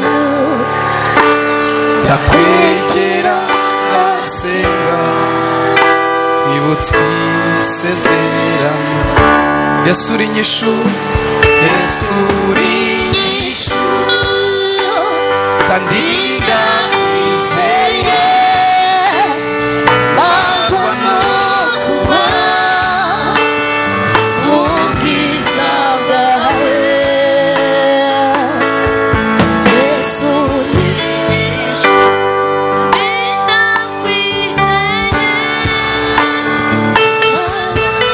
ambo sekirite ntugire umuntu wongera kugururira, pasiwe mtu utamfungulia. hano haba harimo abarozi baroza abantu, kuna wachawi ambao wameroga watu, bakumva baje na hano imbere y'Imana, akisikia wamekuja mbele za Mungu, bakabakurikirana bakazanana, wanawafuata wanakuja nao. iyo umuriro w'Imana utangiye kumanuka, kama moto wa Mungu unashuka, nibo bashobora kubanza gukorwaho, ndio wanaanza kuguswa, bagahita batoroka bakagenda, wanaanza kutoroka wanakimbia. ntihagire wongera gusohoka agenda, pasiwe mwingine ataenda. uri bukomange umureke yinjire, atakaye piga hodi ingie, ariko ntihagire wongera gusohoka, lakini pasiwe wa kutoka. tuzamura Imana icyubahiro, tuinulie Mungu tukufu. muri mwe hari umuntu ukigafite ngakame hano, muragafite? Kuna mtu wako nayo, ugafite wagenda ukiherera hari ukakanzanira niba kakiriyo. yule ambaye iko nayo anaweza enda sehemu akakuletea, kubabohora ku rwego rudasanzwe. Mungu anaenda wafungua kwa muda si wa kawaida. Imana igiye kubagirira neza, ni Mungu anaenda kuwatendea vema. niyo mutakazanye muzakanzanire kwa kane, kama hamukuleta kama kapo muniletee siku ya 4. muzamura ibiganza byanyu, inueni mikono yenu, mufunga maso yanyu, funga macho yako. Data mu izina rya Yesu, Baba katika jina la Yesu, ndabizi hari ibyo abapfumu bakoreye ubu bwoko, najua kuna vile wafumu wamefanyia watu, hari baciye indasago, kuna yule wamechanja chale, hari abinjijemo imyuka yabo mibi, wameingiza roho chafu, iyi myuka babashyizemo nyibakuyemo, hizi ni roho wamewaweka na zitoa, aba badayimoni babashyizemo mbakuyemo, mapepo wamewaweka na itoa, kubwitegeko, kwa amri, mukome induru muve mu bana b'Imana, toka na kupiga nduru, abadayimoni mukome induru muve mu bana b'Imana, piga fujo wewe, abadayimoni mukome induru muve mu bana b'Imana, piga fujo wewe, mukome induru muve mu bana b'Imana, piga fujo toka, mukome induru muve mu bana b'Imana, toka muwana wa Mungu, reka umwuka wose bagushizemo, kila roho amekweka, ikibi cyose bagukoreye kikuveho mu izina rya Yesu, kuache kwa jina, kikuveho mu izina rya Yesu, kuache kwa jina, kikuveho mu izina rya Yesu, kuache kwa jina, kikuveho mu izina rya Yesu, kuache kwa jina, kikuveho mu izina rya Yesu, kuache kwa jina, kikuveho kubwitegeko, kikuveho kubwitegeko, kikuachie, ndabahoza ubwoko bw'Imana, fungulisha taifa, ndabahoza ubwoko bw'Imana, fungulisha taifa, ndabahoza ubwoko bw'Imana, fungulisha taifa, ndabahoza ubwoko bw'Imana, fungulisha taifa, wewe bazima akakanya, wewe wazima kwa wewe bazima akakanya, wewe wazima sana, wewe bazima akakanya, wewe wazima sana, wewe bazima akakanya, wewe wazima sana, wewe bazima akakanya, wewe wazima sana, wewe bazima akakanya, wewe wazima sana, wewe bazima akakanya, wewe wazima sana, ndabahoje ubuzima bwawe, fungulisha maisha yako, ndabahoje ubuzima bwawe, fungulisha maisha yako, ndabahoje ubuzima bwawe, fungulisha ndabahoje ubuzima bwawe, ndabahoje ubuzima bwawe, ndabahoje ubuzima bwawe, ndabahoje ubuzima bwawe, ndabahoje ubuzima bwawe, ndabahoje ubuzima bwawe, ndabahoje ndabahoje ubuzima bwawe, ndabahoje ubuzima bwawe, ndabahoje ubuzima bwawe. Icyo umupfumu yakoze kuri wowe ndakivuguruje mu izina rya Yesu, ndakivuguruje mu izina rya Yesu, ndakivuguruje mu izina rya Yesu, ndakivuguruje mu izina rya Yesu, ndakivuguruje mu izina rya Yesu. Imbaraga zawe zikora ibikomeye, ubushobozi bwe bugaragare kuko uri Imana. Dukomere Imana amashyi menshi. Murabahotse ntabwo bapfuma kibakontorora, muri bazima. Subire mu bimyanza byacu. Niba hariho abantu banyumvishije dukomere Imana amashyi. Kama kuna wale wamelisikia tupigie Mungu makofi.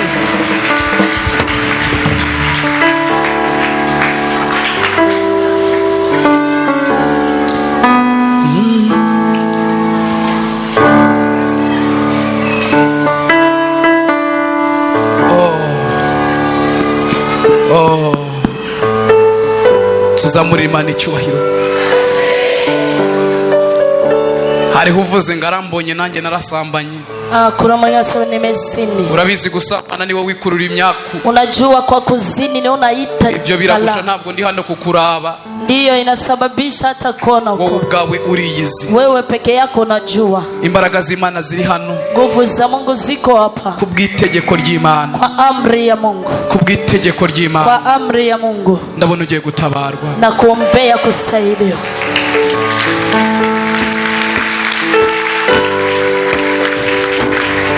Zamura ikiganza cyawe hejuru. Inua mikono yako juu. Zamura ikiganza cyawe hejuru. Mikono yako weka juu. Ugiye kukimanura kabiri gatatu. Ashusha moja, mbili, tatu. Nurangiza urakoza kunda yawe. Ukimaliza utaweka kwa tumbo yako. Hariho abantu bajya bavuga ngo bapimishano. Kuna watu wanasema wanapima sumu. Ngiye kubereka ukuntu bapimishano. Nenda kuonesha gisi wanapima sumu. Hariho abantu bavuga ngo bazi gupimishano. Kuna wale wanasema wanajua kupima sumu. Ugiye kuzamura ukuboko kwawe. Unenda inua mkono wako. Nuza kuza kugukoza kunda yawe. Ukigusa kwa tumbo lako. Ukaba warariye ishano. Kama umekula sumu. Ukaba warariye sumu. Ukiwa umekula sumu. Igaca rizamuka iryirukanka. Itatoka yenyewe. Ntabwo mwese mwaririye. Nyote hamjakula sumu. Abaririye barahita babimenyera muri kino kibanza. Waliokula watajua nafasi. Hariho abantu mugenda mukivuza mugakomeza mutakaza udufaranga twanyu. Munaenda jitibisha mnamaliza pesa. Ngiye kubereka ko isumu murifite cyangwa mutarifite. Naenda kuonesha kama wenye sumu wako nazo ama hamna.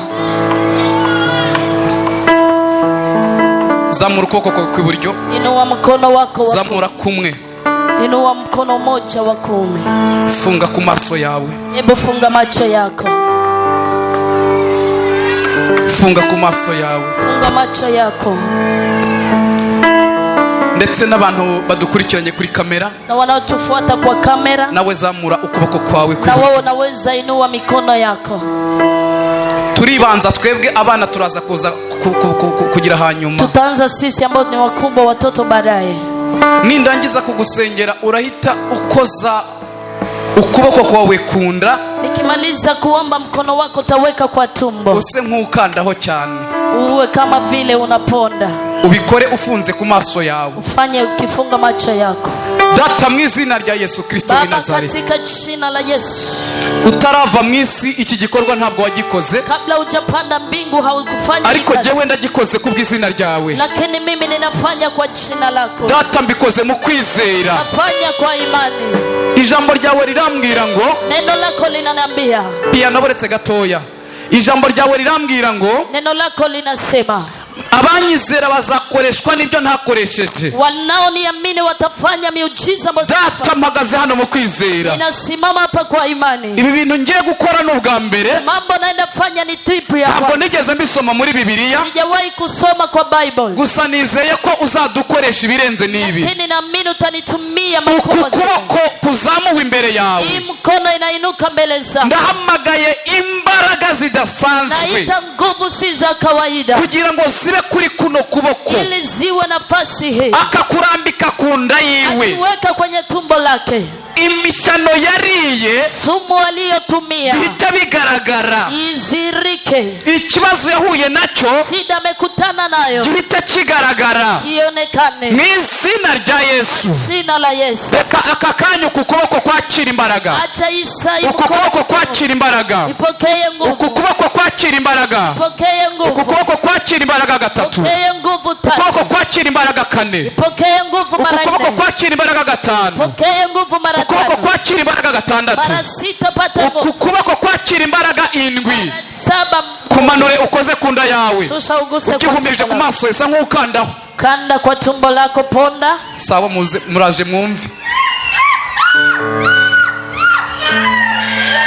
Yes, mubegere ayo mashano aze kuzamukayo. Izo sumu zipande, gumizaho ikiganza ntugukureho, usitoe mkono.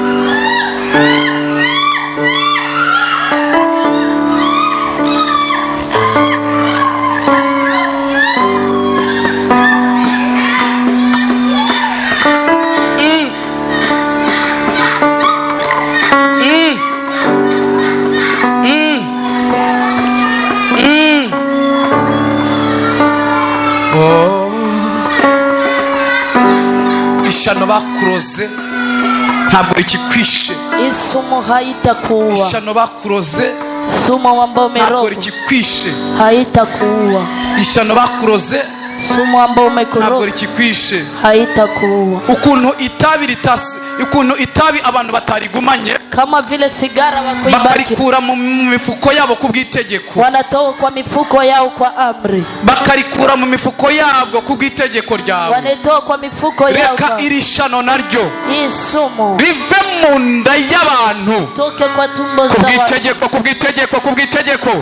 itegeko rirakora, itegeko rirakora, itegeko rirakora, itegeko rirakora. protokole mwegera abantu, itegeko rirakora. ishano riri ku buzima bwawe rikuveho. hari abantu ryendaga kwica, kuna watu wanaenda wakua, hariho abantu baririye barukije rikagaruka, kuna watu wametapikisha ikaruka, ariko ishano rirakuvuyeho, lakini sumu ishano rirakuvuyeho.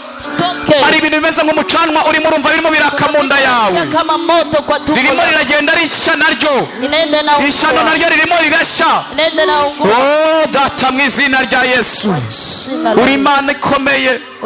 ishano ryose riri ku buzima bwawe, ishano ryose riri ku buzima bwawe.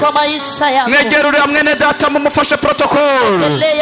ishano riri ku buzima bwawe, ndagira ngo riveyo, ishano riveyo, ishano riveyo, ishano riveyo, ishano riveyo.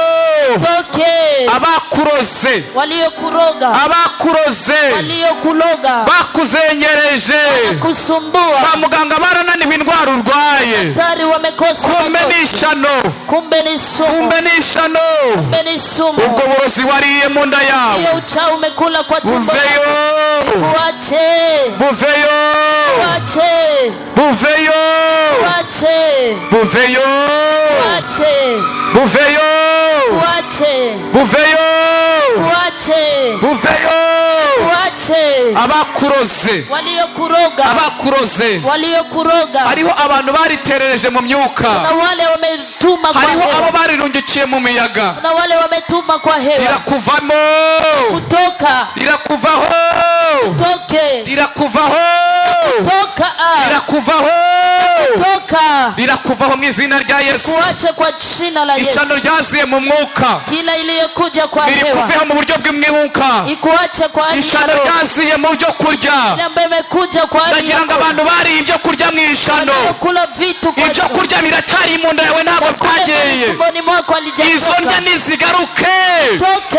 abantu bamize ishano mu nzoka, abantu bamize ishano bikavamo ibibyimba, ibyo bibyimba nibizamuka biveyo kubw'itegeko, kubw'itegeko, kubw'itegeko ko mu izina rya Yesu, mu izina rya Yesu Kristo wa Nazareti, turi hano mwami wanje, turi hano kugira ngo uheshe icyubahiro. Imbaraga zawe zibohora abantu, nguvu zako zitende kazi, imbaraga zawe zikiza abantu, nguvu zako ziponye watu. Izina rya Yesu Kristo wa Nazareti, Jina la Yesu wa Nazareti, bantu babe bazima, watu wawe wazima, bantu babe bazima, wawe wazima, bantu babohoke, wafunguliwe, bantu babohoke, wafunguliwe. Yesu uri inyishu kandi ndakwizeye, imbarwa no kuba mu bwiza bwawe. Yesu uri inyishu kandi ndakwizeye, imbarwa no kuba mu bwiza bwawe. Yesu uri inyishu, Yesu uri inyishu kandi ndakwizeye, imbarwa no kuba mu bwiza bwawe.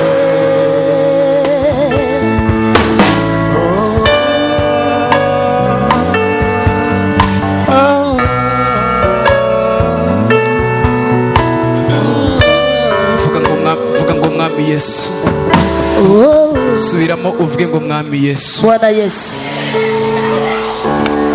ndabohoka, nafunguliwa uyu munsi, ndabohoka siku ya leo, nafunguliwa kubw'itegeko, kwa amri. uyu munsi birarangira, siku ya leo vinafunguliwa kubw'itegeko, kwa amri. itegeko ryawe, amri yako niryo rigiye gutuma mbona akazi, ndio naenda pa kazi.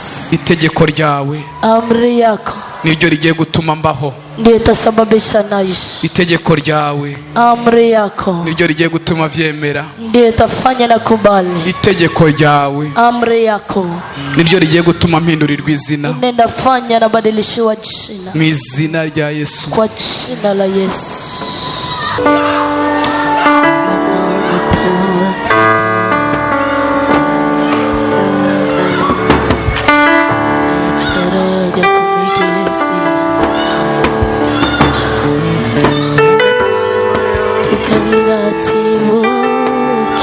Asante Yesu, asante Yesu,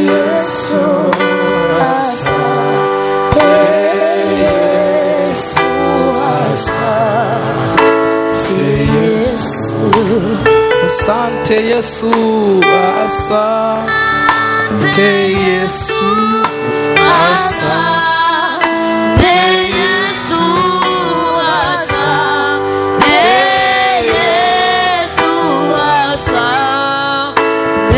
Yesu, asante Yesu, asante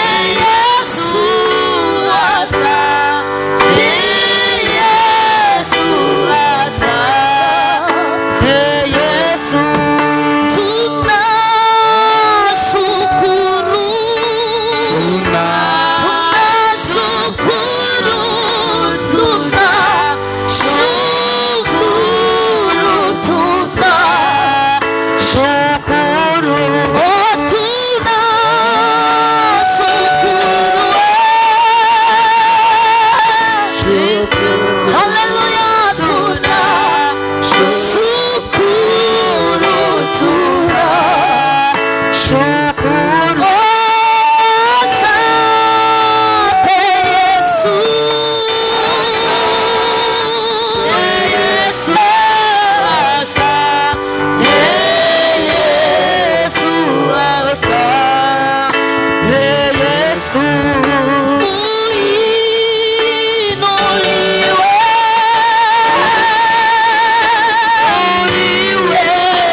reka nsabe buri muntu wese wicaye ave hasi. Tuna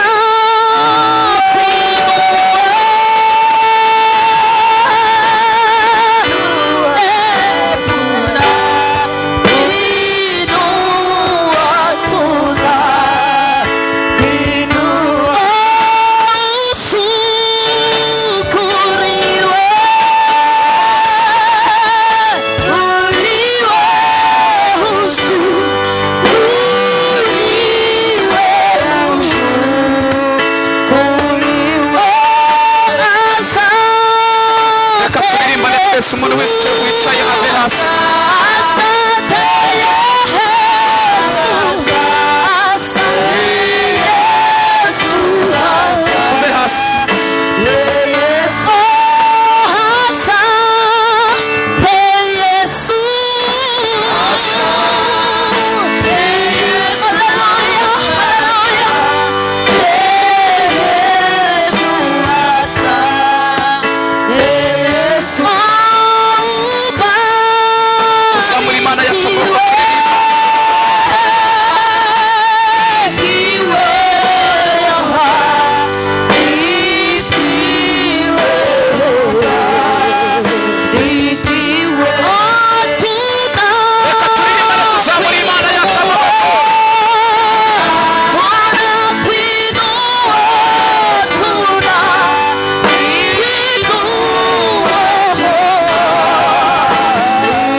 twababwiye ko ari umunsi wa deliverance. Tumekwambia ni siku ya ufungulivu. Hariho ugufungurirwa kugiye kubaho. Kuna ufungulivu ambao unaweza kuwa. Hariho ugufungurirwa kugiye kuba ku buzima bwawe. Kuna ufungulivu nenda kuwa kwa maisha yako.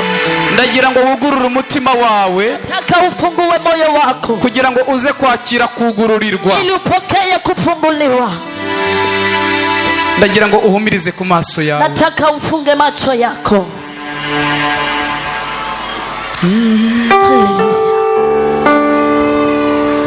Asante Yesu, asante Yesu. Reka kugira ikindi wiyumvira, usifikiri kingine. Turirimbira Imana igiye kutugirira neza. Ndio Mungu anaenda kututendea mema. Asante Yesu, haleluya. Asante Bwana kwa kutenda mema. Asante kwa kutenda Yesu, asante Yesu. Asante Yesu.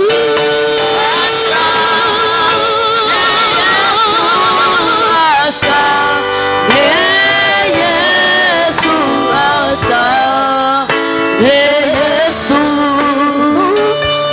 Hariho abantu benshi bagiye bapfa batagejeje muri familia. Kuna wengi wamekufa kabla miaka yao bado. Kubera umwuka wakomezaga kukugendaho. Sababu ya roho chafu iliendelea na kufuata. Uyu mwuka niwo nabonaga wari wakwatatse. Hiyo roho ndiyo nimeenda napiganisha maisha yako. Kugira ngo nawe upfe hatageze. Pamoja na wewe ufe kabla siku bado. Iyi message ndimo ndatanga reka nyivuga abantu bazamuye amaboko yabo. Iyi message ninapana nataka watu wainue mikono. Hariho abantu bagiye babura uruvyaro. Kuna wale walienda wanakosa uzazi.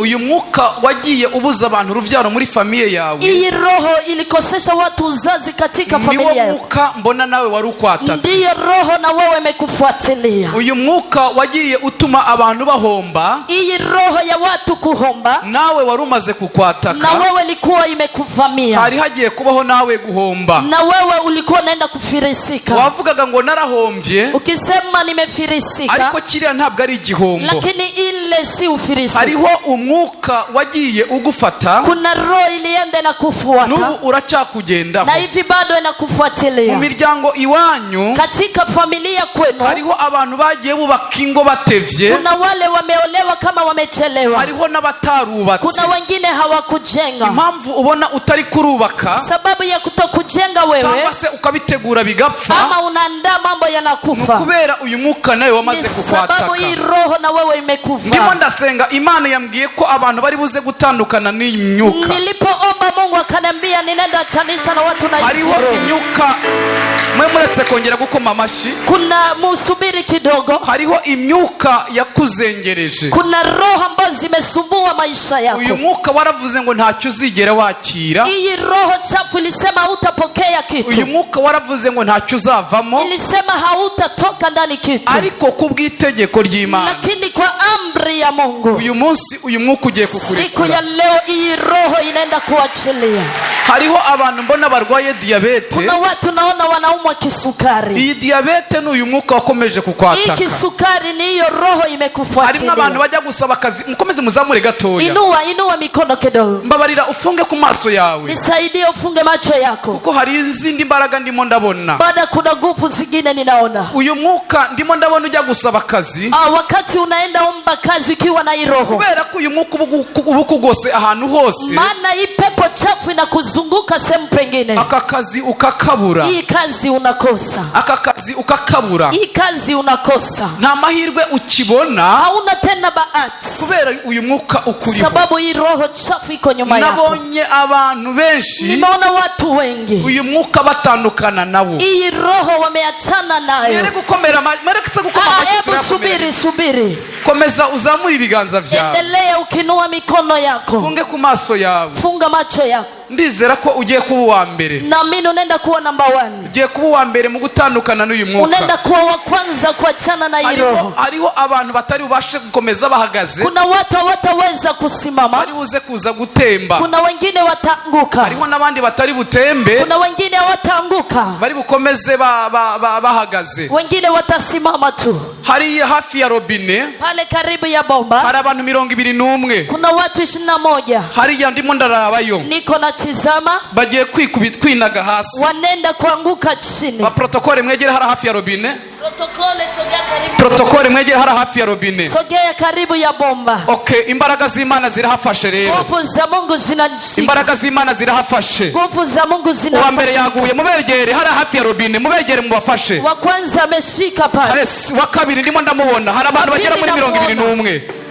Hariya ndimo ndabibona neza. Namuona vizuri. Turaza gusenga hanyuma ariko uyu mwuka ubanze kurekure. Baadaye roho ikuache. Ntabwo ndi busengere uyu mwuka ngo kurekure. Hii roho ikuache. Kuko urakurekura byanze bikunze. Itakuacha ikubali. Ndagusengera kugira ngo uze kumererwa neza. Naombe ili uwe vizuri. Tumanuke tugere hara muri sare yo hagati. Tufike katika sale katika. Sare yo hagati ndabona abantu bagera ku 100. Naona watu 100. Bagiye kwinaga hasi. Wanaenda kuanguka chini. 1 2 3 4 5. Mubegere. Ni wasogelee. Batandatu ndimo ndababona ako kanya. Uyu mwuka irimo irabarekura. Ntabwo ndi busengera abadayimoni uyu munsi. Ndasengera inyishu z'Imana ziraza ku buzima bwawe. Hariya hafi ya bafure. Hari inyuma ya tuwarete. Ndimo ndabona abantu naho. Ndabona imbaraga z'Imana zibafashe. Ziragufashe. Receive. Akira mwegera abantu. Protokole mwegera abantu hariya. Imbaraga z'Imana zibafateho. Muwegere mu izina rya Yesu. Muwegere mu izina rya Yesu. Sare ya kabiri byibuze baraza kubijana. Protokole mubihorere. Turaza kugera muri sare ya mbere hano mu nyuma. Sare ya kabiri mubohoke. Tandukana n'izi mbaraga mbi. Tandukana n'imyuka mibi. Ntabwo muri bushobore kuzana abantu. Mugeraho mubihorere. Protokole mubareke mubafashirize mu bibanza byabo. Imbaraga z'Imana. Tandukana n'uyu mwuka.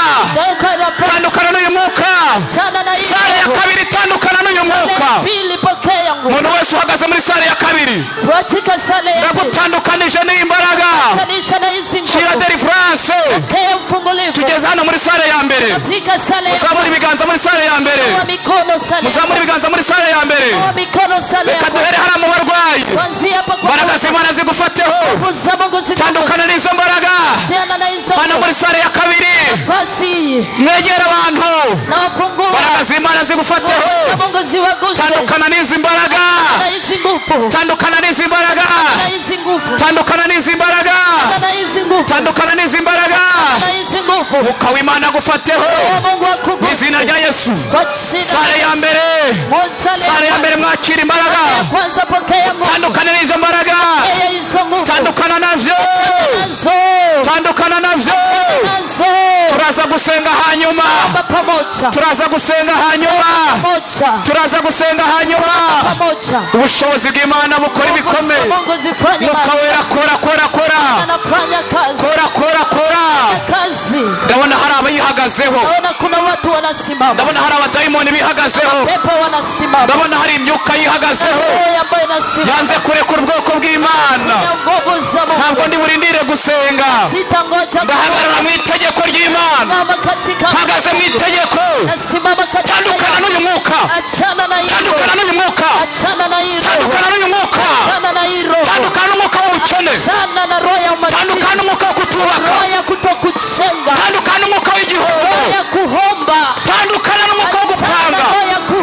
tandukana nayo kubw'itegeko kubw'itegeko kubw'itegeko kubw'itegeko kubw'itegeko kubw'itegeko mu izina rya Yesu Kristo Nazareti mu izina rya Yesu Kristo Nazareti urafungurirwa ndasengera abantu kuri kamera imyuka y'imiryango yagufashe imyuka y'imiryango yagufashe ndatangaza ko kurekura ndatangaza ko kurekura ndatangaza ko kurekura ndatangaza ko kurekura nikurekura ubona akazi nikurekura abana yawe wige mu izina rya Yesu nukurekura urongorwe ukurekura urongorwe izina rya Yesu Kristo wa Nazareti mu izina rya Yesu Kristo wa Nazareti mu izina rya Yesu Kristo wa Nazareti uri Imana uri Imana uri Imana Uwiteka ni wewe Mana Uwiteka ni wewe Mana Uwiteka ni wewe Mana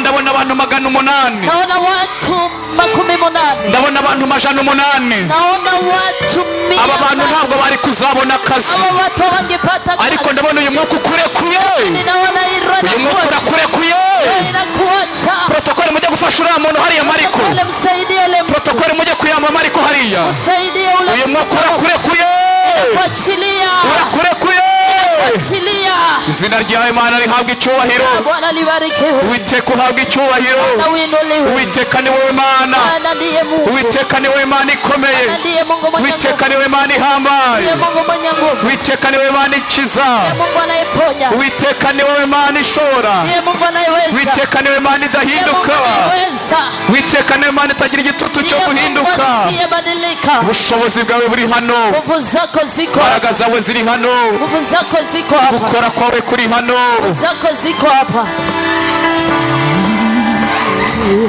hakuna mwingine kama wewe Bwana hakuna mwingine kama wewe Bwana twasema hakuna mwingine kama wewe Bwana hakuna mwingine kama wewe Bwana twasema hakuna mwingine kama wewe Bwana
Baba.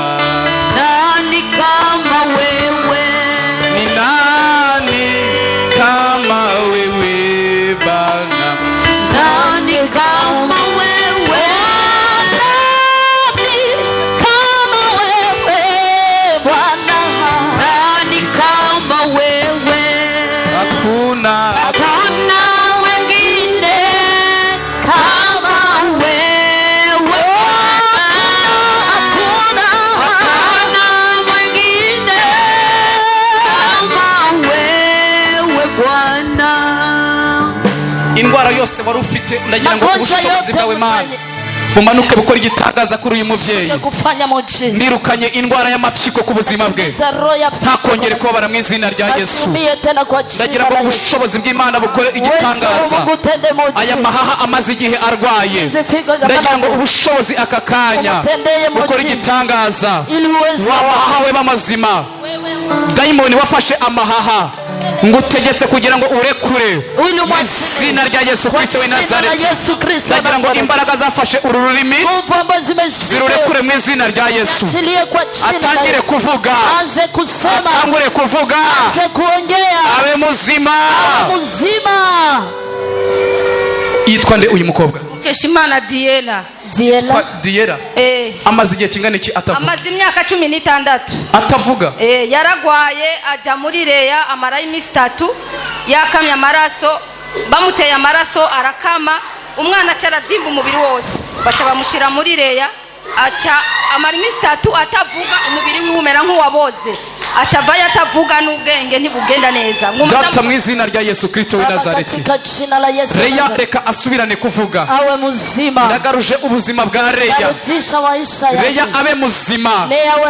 Uhereye aka kanya mu izina rya Yesu. Amina. Amen. Nirukana dayimoni w'ibifukunyu. Dayimoni w'ibifukunyu rekura uyu musore. Dayimoni w'ibifukunyu rekura uyu data. Ararushe arababaye. Rekura ubuzima bwe, rekura ubuzima bwe, rekura ubuzima bwe, rekura ubuzima bwe. Ntukongere kugaruka kuri we mu izina rya Yesu. Aka kanya imbaraga zafashe inda yawe reka ziyirekure. N'ubwa mbere na nyuma uriwe mu nda, reka imbaraga zikora igitangaza mu nda yawe. Aka kanya habeho kubohoka mu izina rya Yesu. Ndirukanye umwuka w'ubugumba, ndirukanye umwuka w'infection mu izina rya Yesu. Amina. Nukuye gutwi kutumva, ndirukanye imbaraga zafashe ku gutwi. Ndagira ngo uhereye aka kanya ubushobozi bwe bukora igitangaza, uku gutwi kube kuzima, abohoke mu izina rya Yesu. Amina. Ndirukana imbaraga zafashe inda yawe zituma uhora uribwa, reka uhereye aka kanya habeho kubohoka. N'ubwa mbere na nyuma uriwe mu nda, n'ubwa mbere na nyuma uriwe mu nda. Imbaraga z'Imana zirimo zirakora igitangaza, imbaraga z'Imana zirimo zirakora igitangaza. Uburibwe bwose burimo buraheramo, uburibwe bwose buriko buraheramo, uburibwe bwose buriko buraheramo. Ndagira ngo ntakongere kubabara, abohoke mu izina rya Yesu. Amina. Yarwaye ibisazi n'ijisho, Data mu izina rya Yesu. Baba katika jina. Ndirukanye umwuka w'ubusazi. Nakimbiza roho ya usazi. Ndirukanye umwuka w'ubusazi. Kila roho ya usazi. Ndirukanye umwuka w'ubusazi. Roho ya usazi. Ndirukanye daimoni itera ubusazi. Pepo ya usazi. Ndirukanye daimoni itera ubusazi. Pepo ya usazi. Ndirukanye daimoni itera ubusazi. Roho ya usazi. Ndirukanye daimoni itera ubusazi. Roho ya usazi. Rekura ubuzima bwe. Achia maisha yake. Rekura ubuzima bwe. Achia maisha yake. Ntagashobora kongera gusara. Hautaweza tena. Ntagashobora kongera gusara. Hautaongeza. Uve mu nda yiwe. Toka kwa tumbo lake. Uve mu nda yiwe. Toka kwa tumbo lake. Rekure umutwe wiwe. Toka achia tumbo lake. Mugende. Nenda. Mugende. Nenda. Muterure muzane. Terura amaboko yiwe. Mufate amaboko ngo mumurekure.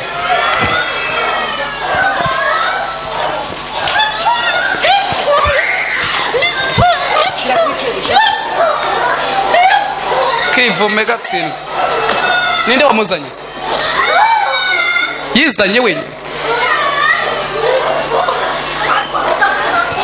Ngo mwavuze? Mwavuze nguki? Mwavuze gute? mwavuze gute mwavuze gute mwavuze gute mwegereze mikrofone ndashaka kugira ngo muvuge mwavuze gute mwavuze mute vuga agira uza gutya agire gutya afate ku maguru iyo nk'uko nguko gutyo mufata ayo maguru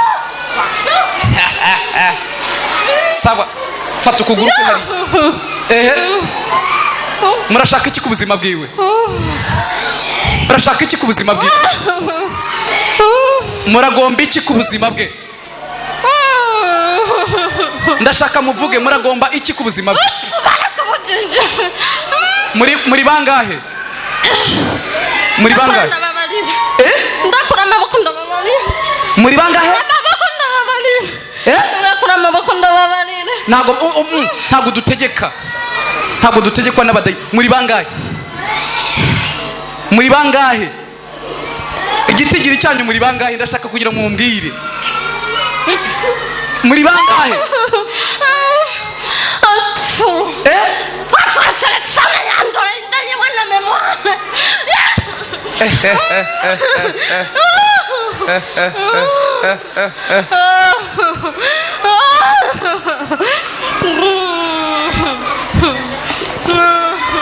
ngo ntabwo azakira n'icyo kintu ngo bashaka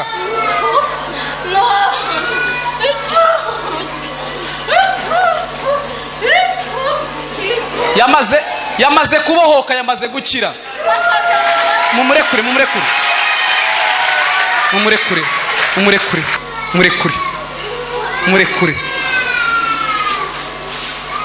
mumurekure birimo birahera satani irimo aragenda asaza imigera atera akageri mbaraga z'Imana zikora igitangaza ku buzima bw'uyu mutama ndagira ngo uhereye ku mutwe kugera ku kirenge abohoka abe mutima mu izina rya Yesu amaso nabe mazima n'amaraso ye abe mazima mu izina rya Yesu ku bw'itegeko ryawe amina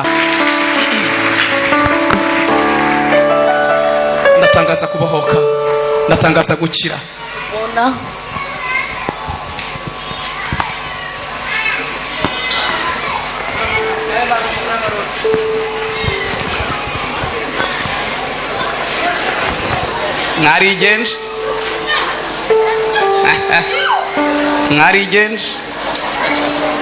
mwarigenje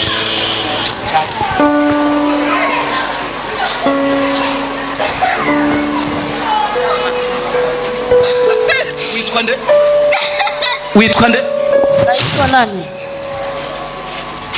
witwa nde naitwa nani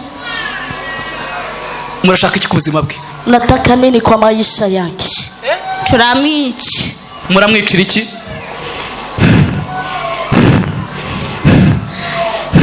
muramwicira iki tamoya nini baradutumye ninde wabatumye ntaze nafise nuwa hehe wa wapi mu rugazi wawe mu rugazi wabatumye niwo mu rugazi aliwatuma ni wa rugazi muri bangahe uko wangapi adufise nyine nta mwanya mufise nyine muragenda ariko mwivuze muri bangahe muko wangapi muri bangahe muko wangapi ndategetse kugira ngo aka kanya namuru sayi ndategetse aka kanya namuru sayi mugende muve ku buzima bwe mutoke kwa maisha yake mugende mujye ku buzima bwe mutoke kwa maisha yake uyu wabarungitse uyu aliyewatuma mugende mumubwire ko wahuye na Yesu mwambie kwamba mmekutanana na Yesu ijambo ryawe ryatubwiye ngo neno limetuambia yakoresheje itegeko ametumia amri turakoresheje itegeko ametumia amri kugira ngo abasubireyo ili warudi musubire mu rugazi rudi rugazi musubire mu rugazi rudieni rugazi musubire mu rugazi rudieni rugazi musubire mu rugazi rudieni rugazi musubire mu rugazi rudieni musubire mu rugazi rudieni rugazi mw'izina rya Yesu kwa jina la Yesu mw'izina rya Yesu kwa jina la Yesu amina amina amina bamaze gusubira mu rugazi wamesharudi mbaraga z'Imana zigufateho nguvu za Mungu z'Imana bugufateho nguvu za Mungu natangaza kubohoka ufunguliwe natangaza kubohoka natangaza kufunguliwa akira kubohoka pokea kufunguliwa kira kubohoka, pokea kufunguliwa, kira kubohoka, pokea kufunguliwa, kira kubohoka, pokea kufunguliwa, kira gukira, pokea akira uponyaji, gukira, pokea akira uponyaji, kubohoka, uponyaji, akira kubohoka, uponyaji, akira kubohoka, pokea uponyaji, akira kubohoka mu izina rya Yesu, jina la Yesu, kira kubohoka, pokea uponyaji, kira kubohoka, pokea uponyaji, kira kubohoka, pokea uponyaji, kira gukira, pokea kira uponyaji, kubohoka, pokea uponyaji, kira kubohoka, pokea uponyaji, kira kubohoka, pokea uponyaji, bohoka mu izina rya Yesu, kufunguliwa kwa jina la kira Yesu, kubohoka mu izina rya kufunguliwa kwa Yesu. jina la Yesu. Kadukomera Imana amashyi menshi. Mungu makofi mengi. Ayo mashi aba yari Imana twayakoma cyane. Kama makofi ni ya Mungu naweza yapiga. Katwongere turamurira Imana icyubahiro. Tuinulie tena Mungu utukufu. Subiramo aya majambo uvuge ngo Mwami Yesu. Rudilia maneno Bwana Yesu. Ndagushimiye kuri Imana yanjye. Asante maana uko Mungu wangu. Ndatabawe kubw'itegeko. Ninafunguliwa kwa amri yako. Ndatabawe kubw'itegeko ryawe. Nafunguliwa kwa amri yako. Ikibazo nari mfite, shida nilikuwa nayo, indwara nari ndwaye, ugonjwa nilikuwa nayo, namaze kubohoka. Nimeshafunguliwa. Abadayimoni bandekuye, mapepo imeniwachilia, ishano ryandekuye, sumu imeniacha, ishano ryandekuye, sumu imeniacha, uburwayi bwandekuye, magonjwa yananiacha, ubushomeri bwandekuye, kosa nimewachilia, ubukene bwandekuye, maskini umeniacha, none ahandi muzima, hivi niko mzima mu izina rya Yesu, kwa jina la Yesu, amina.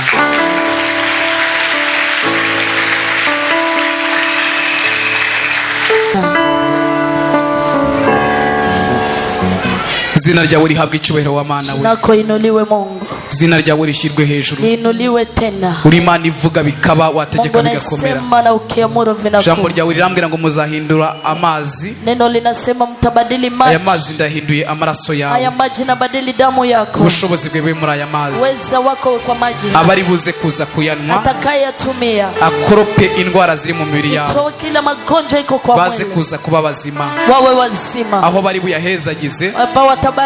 Haze kuba hahezagiye. Habarikiwe na wewe. Mu izina rya Yesu. Kwa jina la Yesu. Amina. Amen. Zamuri ibiganza rero nanjye mbasenge. Inua mikono yako ni waombe. Turashimiye abashyitsi. Asante kwa wageni. Turashimiye abakozi b'Imana. Asante watumishi wa Mungu. Turashimiye abacuraranzi. Asante kwa wapiga nsenze. Turashimiye abarongoye programme. Asante waliongoza program. Abavuze ijambo ry'Imana. Waliosema neno la Mungu. Protokoli Imana ibaha umugisha. Protokole Mungu awabariki. Abingenzi Imana ibaha umugisha. Walioongoza Mungu awabariki. Abaririmbyi Imana ibaha umugisha. Waimbaji Mungu awabariki. Muzamuri ibiganza mbasenge. Inua mikono ni waombe. Data mu izina rya Yesu Kristo wa Nazareti. Baba katika jina la Yesu wa Nazareti. Turagushimiye ko abanye natwe. Tunakutukuza maana uko pamoja nasi. Ndasabiye umugisha ubwoko bwawe. Naombea taifa lako. Wabanye natwe kuva mu gutangura. Uko pamoja nasi hadi mwanzo. Ubana natwe kugera mu gusoza. Unakuwa nasi hadi mwisho. Ndagira ngo uhe umugisha buri wese. Baraka kwa kila umoja. Abashyitsi bari bageze hano ryo rya mbere. Wageni ambayo walikuwa. N'abari bahasanzwe. Pamoja na wenyeji. Bagirire neza Mana. Watendeye vema Bwana. Habayeho gutandukana. Tunaachana. Ndategura imitego yose y'umwanzi. Ndaachana mitego yote. Izina rya Yesu Kristo wa Nazareti. Jina la Yesu Kristo. Data nitwongera kugaruka turi bazima. Turudi hapa tukiwa. Tuzashima izina ryawe riko. Tutatukuza jina lako. Izina ryawe. Kwa uwezo wa jina la Yesu. Amen.